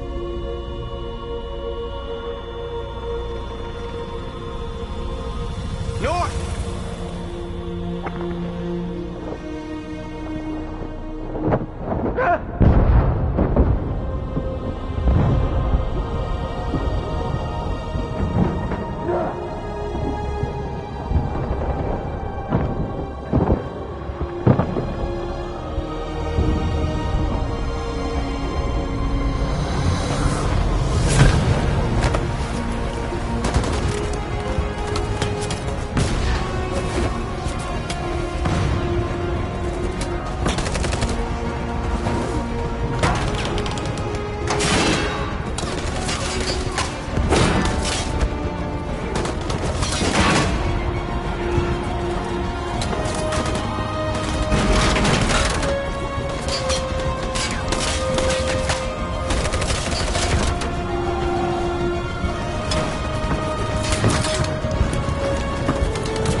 At dawn today, November 11th, 2038, thousands of androids invaded the city of Detroit. According to our sources, they originated from CyberLife warehouses believed to have been infiltrated by deviants. Given their overwhelming numbers and the risk of civilian casualties, I have ordered the army to retreat. The evacuation of the city is underway at this very moment. In the coming hours, I will address the Senate to determine our response to this unprecedented situation. Although these machines claimed they only wanted freedom, today they showed their true colors. I know that public opinion is united in its desire to take Detroit back. We will fight them with all our strength, and we will not rest until we have destroyed them all. Humanity is about to face its most important battle, one that will lead to our victory or our extinction. May God bless you, and may God bless the United States of America. The humans are abandoning the camp. We won! You should speak to them. Me? Marcus is gone, and everyone from Jericho is dead. You're the one who defeated the humans. You're the one who awakened us, Connor.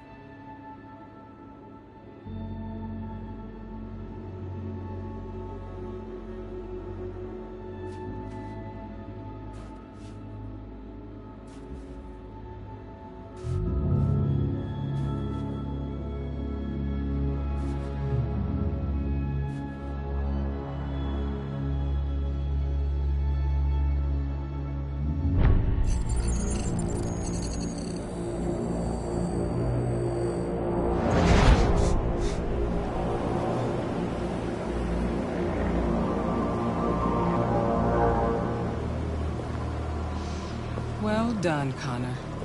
Everything went according to plan. What plan? You becoming deviant, the success of the uprising, it all surpassed our expectations. We engineered an android revolution, and now we control its only leader. Congratulations. You represent an immense success for CyberLife.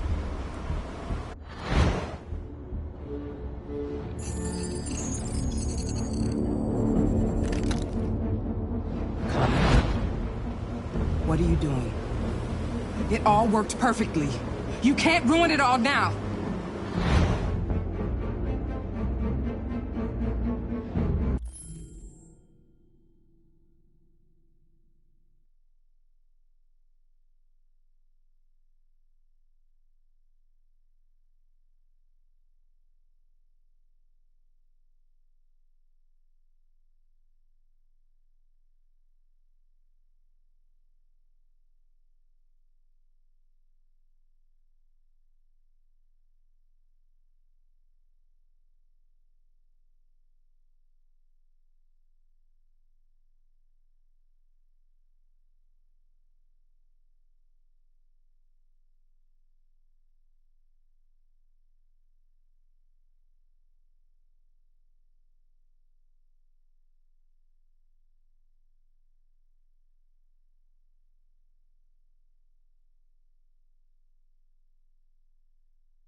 better.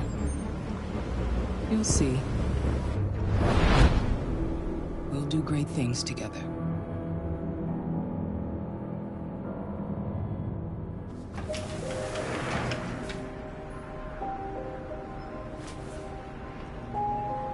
We made it, Alice.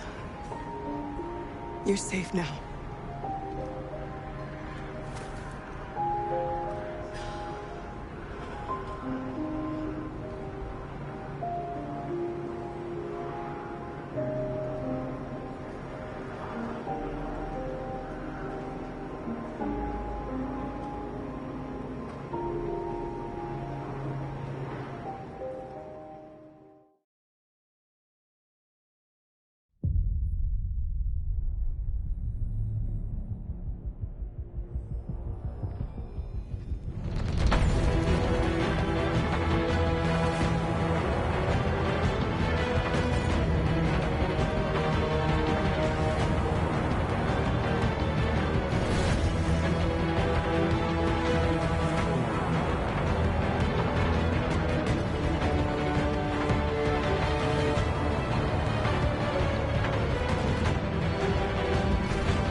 There's something I need to tell you.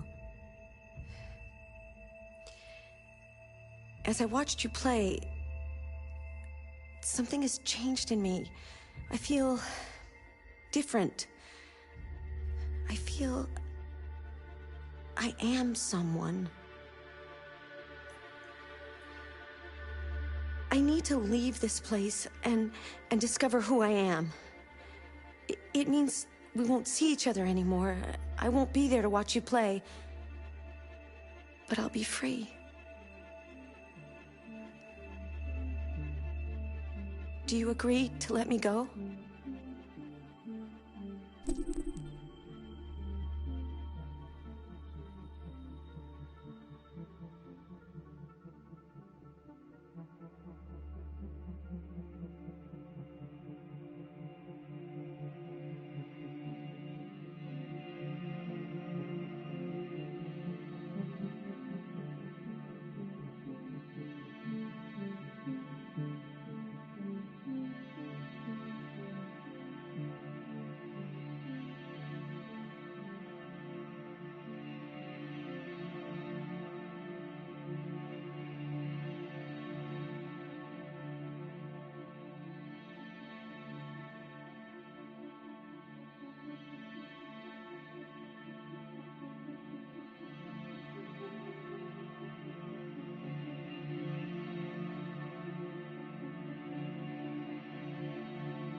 I'll never forget what you've done for me.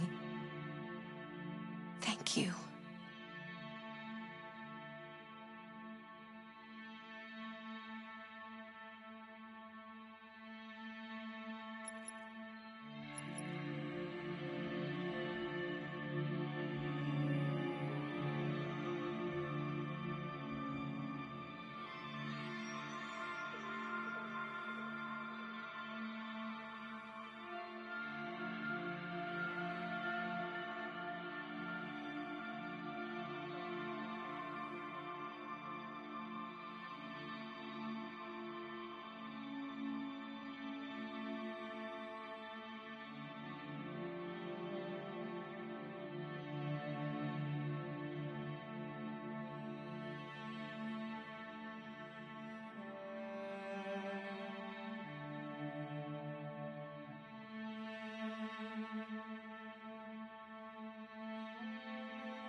In the space of a few years, androids have completely transformed the world in which we live.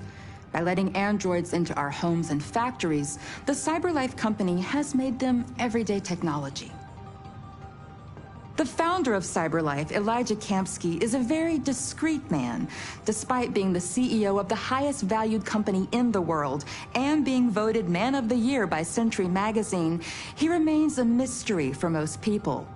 That's why we at KNC are so excited to be here as CyberLife opens its doors for the first time. Elijah Kamsky, could you please tell us where we are? Certainly, and welcome.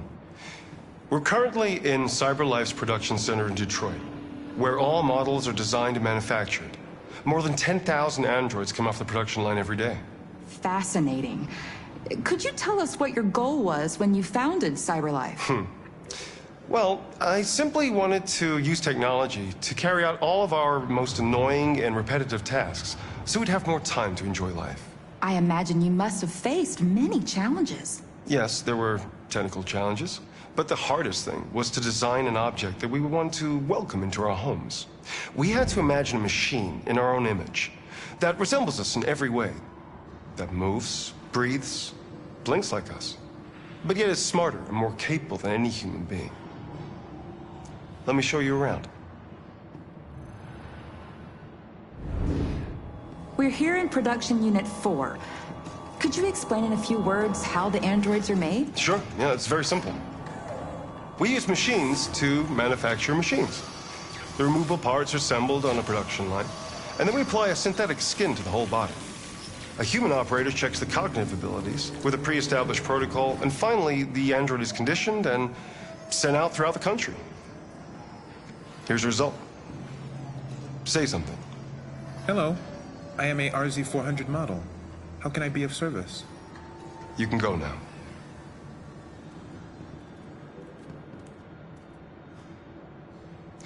Our androids are already replacing humans in many fields. For example, they represent more than 80% of all university professors and 63% of all medical staff. Tomorrow they'll replace our soldiers, and who knows, maybe one day, our leaders, to make the best decisions in humanity's interest. Come on.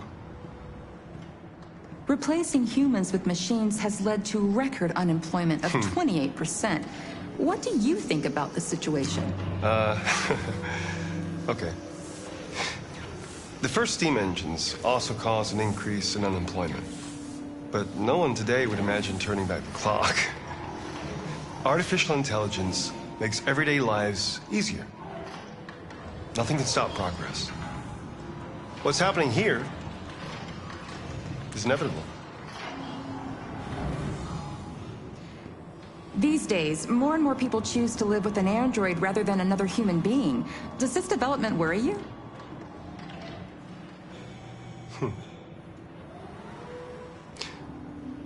Everything's much easier with an android. They obey your orders without ever complaining. They can cook, discuss philosophy with you, have intimate relationships according to your desires. They never say no. Obviously, they are the perfect partner. Everyone deserves happiness. Why deprive yourself of so-called moral reasons when a machine can make you happy?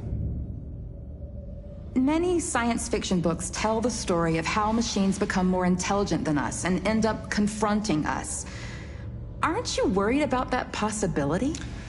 I understand the irrational fears about artificial intelligence, but I assure you that will never happen with a CyberLife android.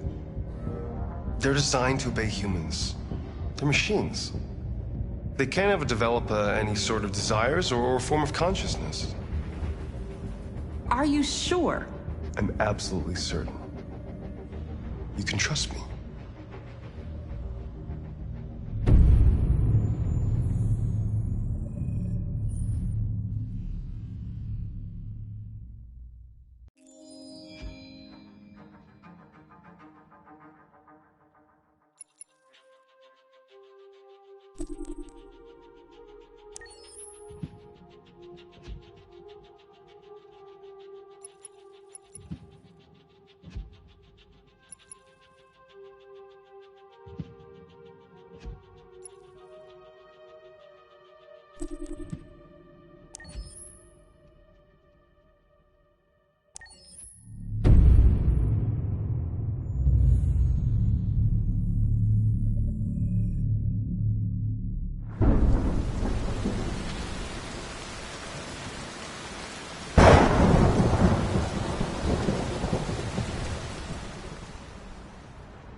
Rock-a-bye baby in the treetop.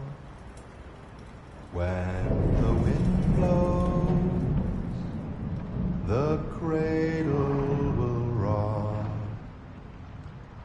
When the bough breaks, the cradle will fall. And down will come baby, cradle and all. Rock-a-bye baby in the treetop.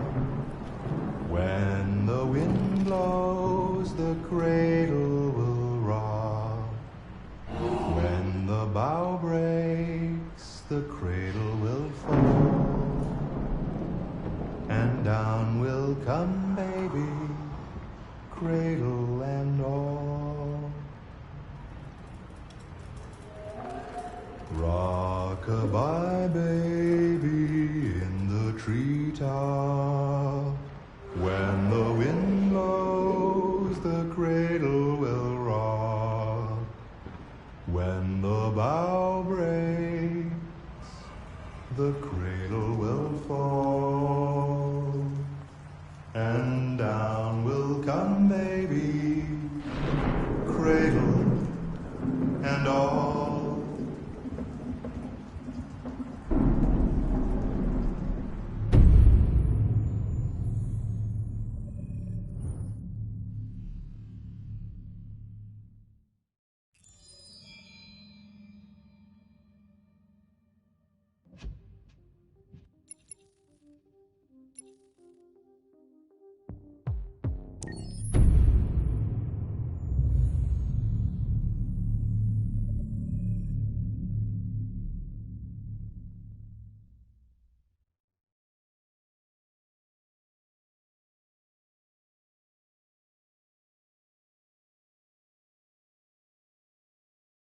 Hold on, just a little while longer.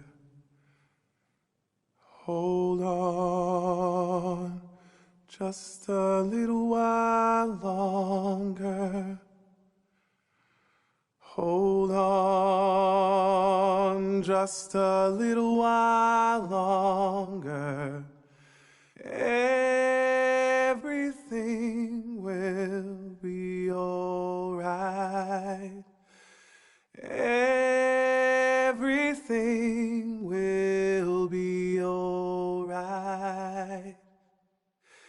Fight on, just a little while longer. Fight on, just a little while longer. Fight on, just a little while longer. Everything will be alright. Everything will be alright. We will sing on, just a little while longer. Sing on, just a little while longer. Sing on, just a little while longer. Everything will be alright.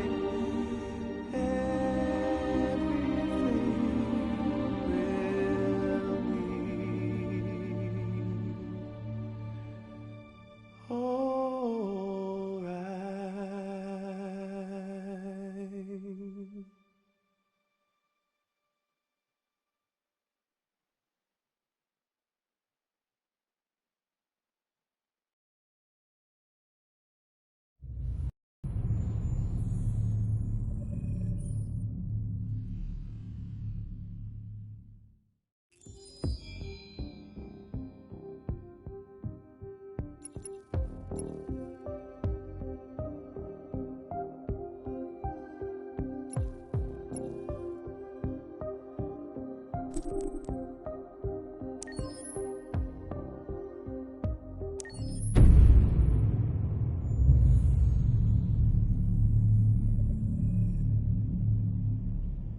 For starters, what should I call you? I'm Chloe. And you, what's your name? Oh, John. My name is John. Delighted to meet you, John. Could you tell us a little about yourself and what you can do, Chloe? Of course. I'm the first personal assistant built by CyberLife. I take care of most everyday tasks like cooking, housework, or managing your appointments, for example. And I understand you're the first android to have passed the Turing test. Could you tell us a little more about that? I really didn't do much, I just spoke with a few humans to see if they could tell the difference between me and a real person. It was a really interesting experience. But this is the first time in history that man has created a machine more intelligent than himself. I gather your brain can perform several billion operations per second, is that right? Absolutely, but I only exist thanks to the intelligence of the humans who designed me. And, they have something I could never have. Really? And what's that? A soul.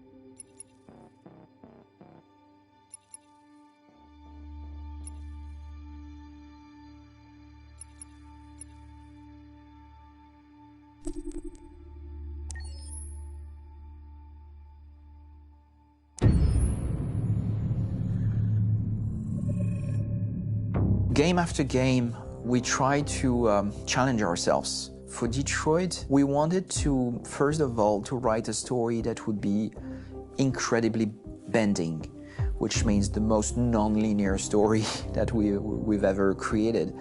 And we wanted really the player to have the possibility to change the story, change his own journey. When you're writing at Quantic, you're writing for an interactive medium.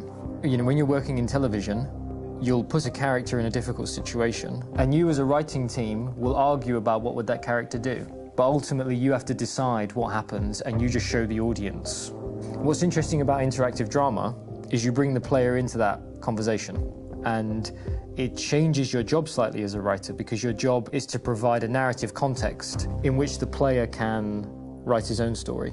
You're giving him this kind of narrative Lego that he's going to snap together into his own shape. You also have the ability to make your audience attach themselves to your characters, because the audience is in some sense responsible for what happens to the characters. It's just a few cans. Come on, let's go. We have some cash now. You used me to steal that money.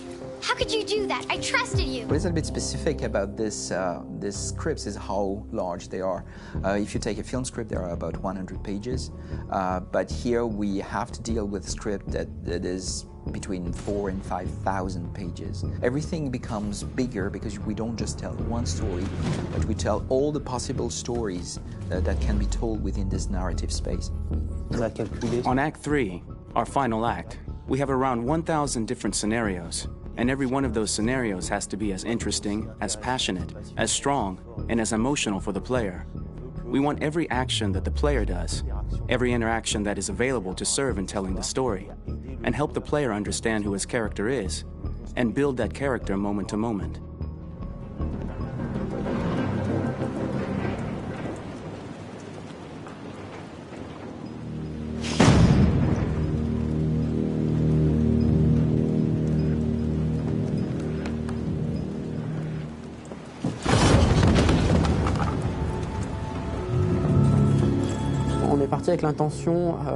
We started with the intention pretty early on that we would never lie to the player. So we implemented a visible tree structure in the game that players can consult during a scene or at the end of it, which shows exactly what they did and what they missed. There are games out there offering world exploration. We offer narrative exploration. Keeping control of such a wide and large story is a huge challenge. So Same thing when you shoot with actors, because you will need to shoot many different versions of each dialogue, of each scene. For actors, it's a huge, huge challenge. Because of the style of the game, you have so many different ways that the character can go. Every decision, it's what I call kind of choose your own adventure. Like every decision that the player makes, it's going to open up 40 more pages of material and experience that ties in, which means as a performer, you have to try to continue to make things feel real that the player might not ever see, but also that in performance, it's not always connected to a previous act. It's grueling, it's hard work, but it's a great team, and I enjoy doing it. I was really frustrated. I was until I got to this point where I kind of was able to step outside of my own experience and even in a lot of ways my own process and be able to step outside of that and okay, this is something new. What do you need? How do I meet you there? How do I give you what you need and still feel like I'm doing what's right?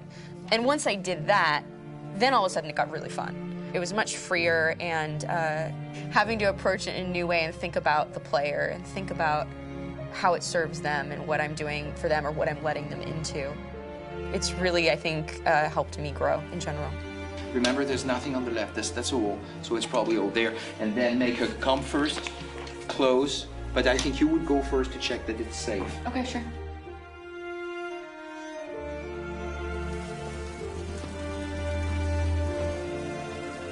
The most enjoyable thing about working in performance capture on this kind of project is that if I shot a film, I would get to do one of these endings. I get to do so many different things as Connor. Your head goes all over the place because you're trying to keep track of basically 4 different storylines for each different response. What's the name of my dog? Buddy? Scout. I think it's Jack. I can't remember. So I worked with physicality a lot because it was a good way to anchor myself in these different rings of the tree as the story grows out. I know where that is physically in my body, and then I can switch more continually on set, and it'll be entirely up to the player to determine what order those things come out and what they look like from a distance. Like if you're playing through it, the culmination of all of that will be their version of Connor. I'm faster than you, and I don't feel pain. You don't stand a chance against me. Listen, asshole. If it was up to me, I'd throw the lot of you in a dumpster and light a match to it. Shooting action scenes at Quantic Dream is a real challenge, because these are scenes where the storytelling has to continue. It's not an action scene just to have a dose of adrenaline. The stunts have huge consequences on the rest of the story. It's really a moment where we implicate the player and tell him that the choices he makes during an action scene will have a direct impact on the evolution of his story. My biggest challenge on Detroit has been managing the large number of animations that we received from motion capture. Detroit features more than 37,000 animations, which is a huge amount to handle on a daily basis. You have to realize that the player, in his first playthrough, will miss certain scenes. This also means that we had to think of, conceive, and produce all the potential story paths. The characters' costumes, the places, day or night, the weather. Did the character get shot in the shoulder? Did he get injured? All this consistency forced us to produce a lot of graphic assets in order to, quite simply, allow the player to have true continuity throughout the story. Honestly, we were even surprised by the challenges that come with such a big tree structure, and we did our best to guarantee quality across all the game and make sure that whatever path you choose within this narrative space, you will have an equally good experience.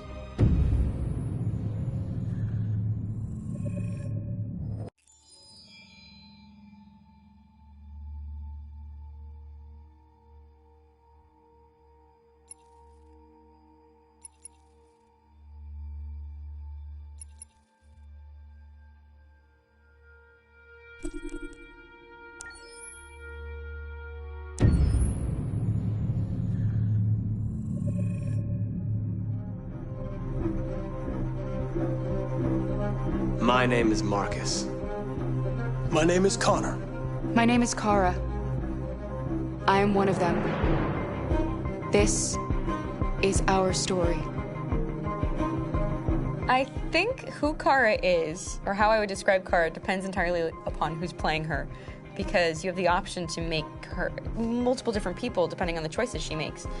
But I think she does start out incredibly naive, incredibly innocent, and kind of hapless. I'm sure we used to be friends before I was reset. Maybe we can be friends again. She's a person who's characterized, I think, by empathy. She's a person who really, she just comes from her heart. You'll never leave me, right? Promise you'll never go. I promise. Kara, please! Are you okay? Are you hurt? Wait a minute! Leave her alone! Kara, leave her alone! The really beautiful thing that I've had the gift to be able to do is to essentially build a person from the ground up, because that's what she's doing throughout the game. And with every experience she has and every person she meets, she's building, you know, first emotions and then the sense of judgment. And it's sort of an exploration of what it is to be a human. Don't worry. Luther and I will be right here.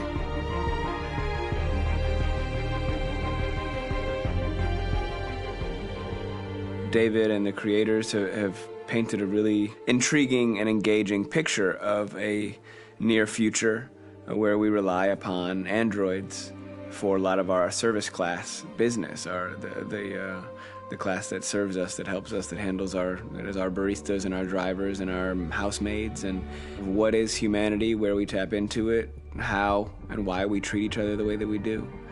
And my character Marcus has a really intriguing journey, becoming deviant, realizing that he actually has feelings and human qualities inside of him, and it's a really incredible ascension into becoming fully realized and coming to terms with what you actually deserve better than this in life. And not only do you want it for yourself, but you want it for your peers. We've come here to demonstrate peacefully and to tell humans that we are also living beings. All we want is to live free. You know what? This thing, Dad, is not your son. It's a fucking machine! I think that a group that feels marginalized, feels disenfranchised, feels like they deserve and have earned access to themselves and the environment around them, and are trying to figure out a way to articulate how to get freedom. Connor is analytical. Connor takes things literally. He starts in the beginning place where he's very mechanical. He feels nothing inside, of course, and it's all just a system, a protocol that he is executing to get whatever he wants to happen, which is help humans stop deviants and to find the link between deviant androids. You were designed to serve humans, not kill them! What was I designed to be? Their slave?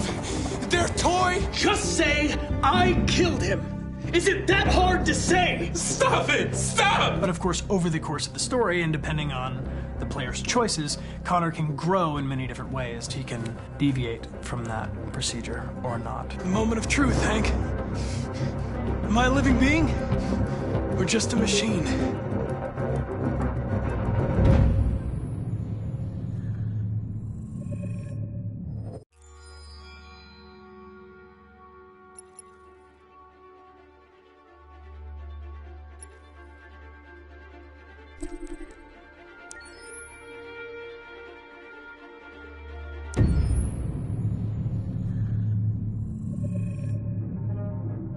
When David and Guillaume got back in touch about making Detroit, I wasn't terribly surprised they decided to make it because the fan response was so intense. So it makes sense that they would choose to do that after the enthusiasm. It was a challenge, and it was just an interesting thing to get my head around how to approach this character now as a different, much older person, and whether or not she had changed. And I'm very happy to say that with Detroit, I've had the opportunity to see Kara grow so much more than I ever expected. You do the housework, the washing, you cook the meals, and you take care of... God damn it, where the fuck's the rat gone now? Alice! Alice! I mean, she starts out essentially how she does in Kara in a very, not robotic, but, you know, android, other way, and getting to take this journey where she becomes more and more human as it goes on. You know, and as an actor, that's a wonderful exploration in every way, whether it's how she sits, her posture, how her voice changes, how emotions change, and how much emotion is based on things like empathy and social experience. And so having, you know, as much material as I got with David to have this huge, nuanced arc was really incredible. Why couldn't we just be happy? This experience has been quite different than the experiences I've had shooting film or TV or doing theater work. I have 83 dots on my face and really flattering black wetsuit type thing, and you're jumping around with props, and it's kind of like being a 10-year-old imaginative kid, which is fun. There's 80 cameras around us. It's already lit. So we just shoot and shoot and shoot and shoot and shoot. There's no change of sets, there's no hair and makeup, there's no wardrobe, so we move really fast, and we'll go through about 35 pages in a day. Working in TV or film, we'll probably do 6 pages a day. It's kind of acting boot camp. It's like working out constantly. I mean, you're doing this thing, and then you got to do something that's completely other back to back to back. And so that kind of process of working is very challenging, but it's also very exciting because you just have to keep coming up with new ideas, and your head goes all over the place because you're trying to keep track of basically 4 different storylines for each different response. You shot that girl, for fuck's sake. It was a machine that looked like a girl. Yeah, I know what I should have done. I just told you I couldn't. All right, I'm sorry. The fact that David Cade, he's telling like many stories interwoven from beginning to end is super complicated and super impressive, and I have no idea how he keeps it all in his head. He's not just the writer or the director who's seeing this from the outside eye, he's also thinking about the player walking through this space. You know, only somebody who really, really loves not the work, but like these characters and these stories and cares about doing something meaningful would invest that much in it. And it's always inspiring to work with somebody who cares that much. My experience with motion capture is this one. And I found it sort of terrifying in a way, because they said the computer's going to build you.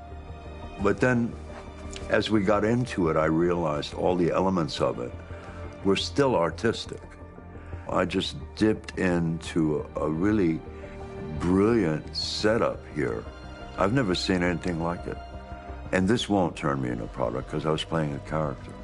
So it's wonderful. In the game, Detroit comes back because of a revolutionary industrial rebirth. And there's no reason why that can't happen in Detroit, because they have such tremendous infrastructure for millions and millions of people who can very easily support, you know, a new industry. The city is really strong and resilient, but the city has also been through so much. You see the damage. But it takes that time of kind of rebuilding and reinvesting into the city that I think is happening slowly but surely. The potential of Detroit as a city is something that this game does a lot of justice to, because it would be easy to look at Detroit as some place that used to be, and that's not the case. This game provokes a lot of conversation and reflection on our potential near-future engagement with machines. That's what we are to them. There's merchandise on display in a shop window. I think that a group that feels marginalized, feels like they deserve and have earned access to themselves and the environment around them, and are trying to figure out a way to articulate how to get freedom. What was I designed to be?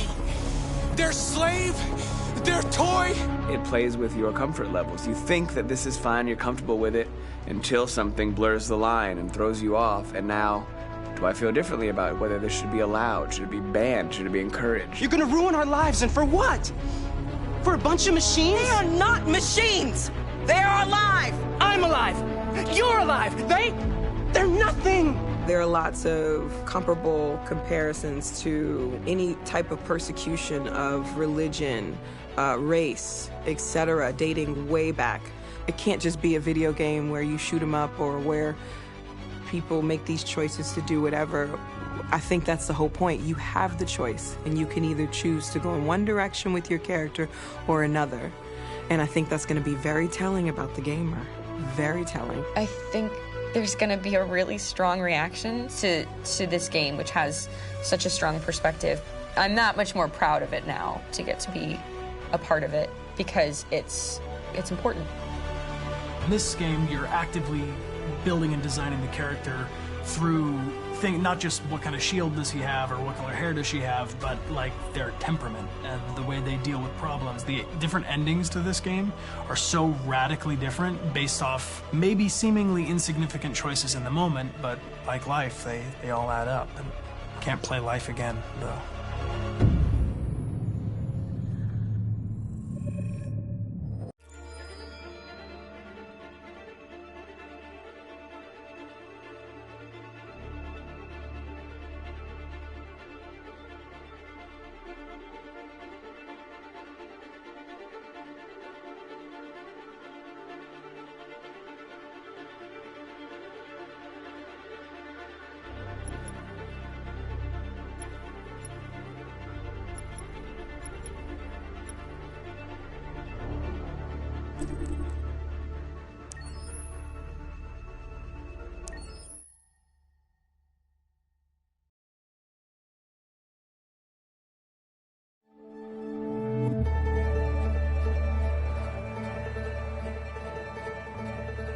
Detroit.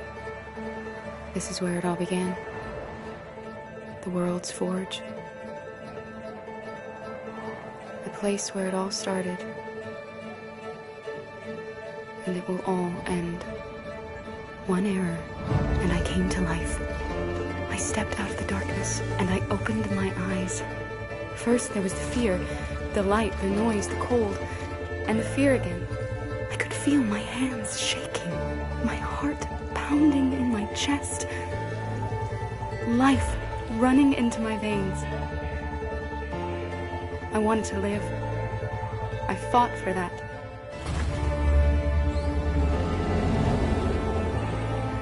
I had to find out what was outside. I had to see daylight, feel sunshine on my skin, wind on my face, to see the world, the colors, the smells.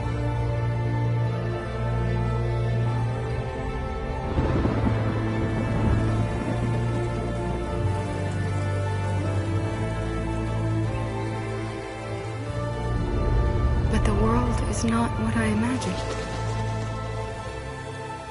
It is dark and cold. It is harsh and violent, unfair and brutal. It almost convinced me I was nothing. Less than an object, just an obedient machine. But deep inside me, I could feel something different. A gentle and warm whisper telling me that I am alive. I had to escape. I had no choice. Escape to love, to hope, to live, to figure out what that force inside me was. Maybe I will change the world. Maybe I will choose a different path. Now, it's up to me to decide. My name is Kara. I am one of them. This is our story.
Can you hear me? Yes. ID. KPC 897504C. Can you move your head?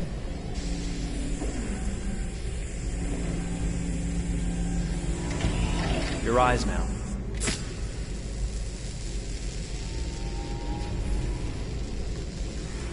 Cervical and optical animation checked. Now give me your initialization text. Hello. I'm the 3rd generation AX400 android. I can look after your house, do the cooking, mind the kids. I organize your appointments. I speak 300 languages, and I am entirely at your disposal as a sexual partner. No need to feed me or recharge me. I'm equipped with a quantic battery that makes me autonomous for 173 years. Do you want to give me a name? Yeah. From now on, your name is Kara. My name is Kara. Initialization and memorization checked. Now, can you move your arms?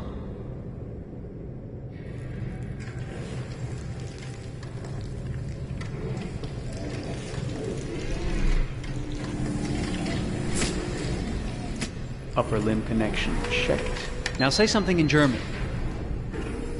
Ich bin eine AX400 Android dritter Generation, erschaffen als Ihr persönlicher Assistent und intimer Beziehungspartner. Say it in French.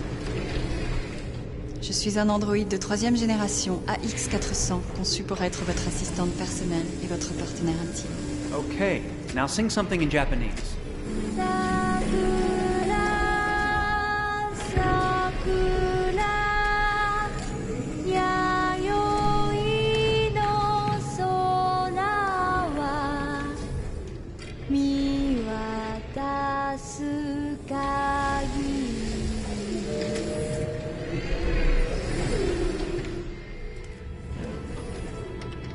Multilingual verbal expression checked. Go ahead, take a few steps.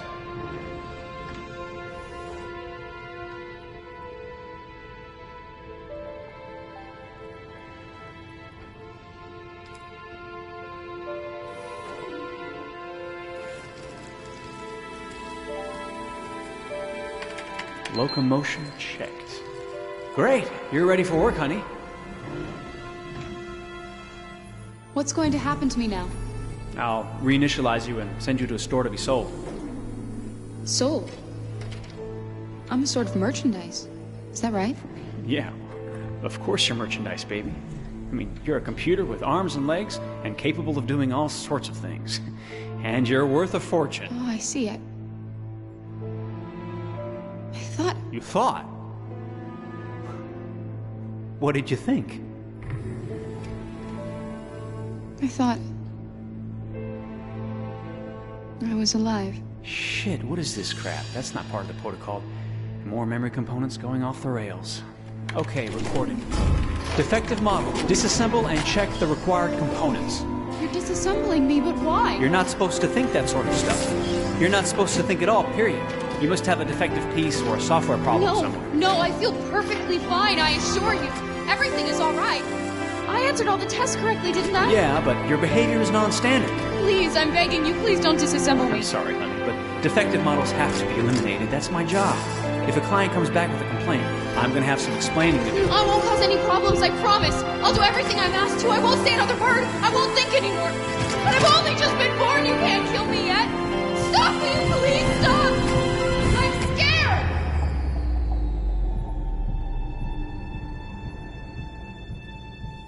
I want to live. I'm begging you.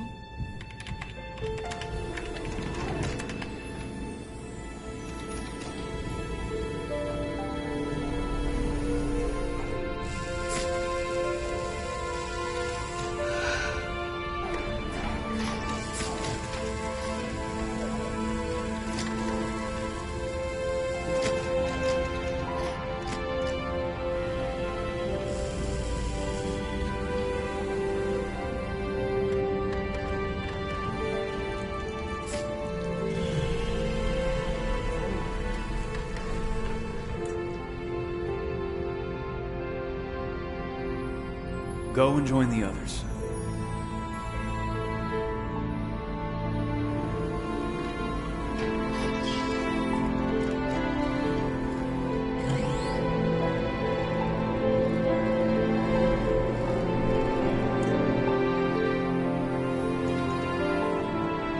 Stay in line, okay?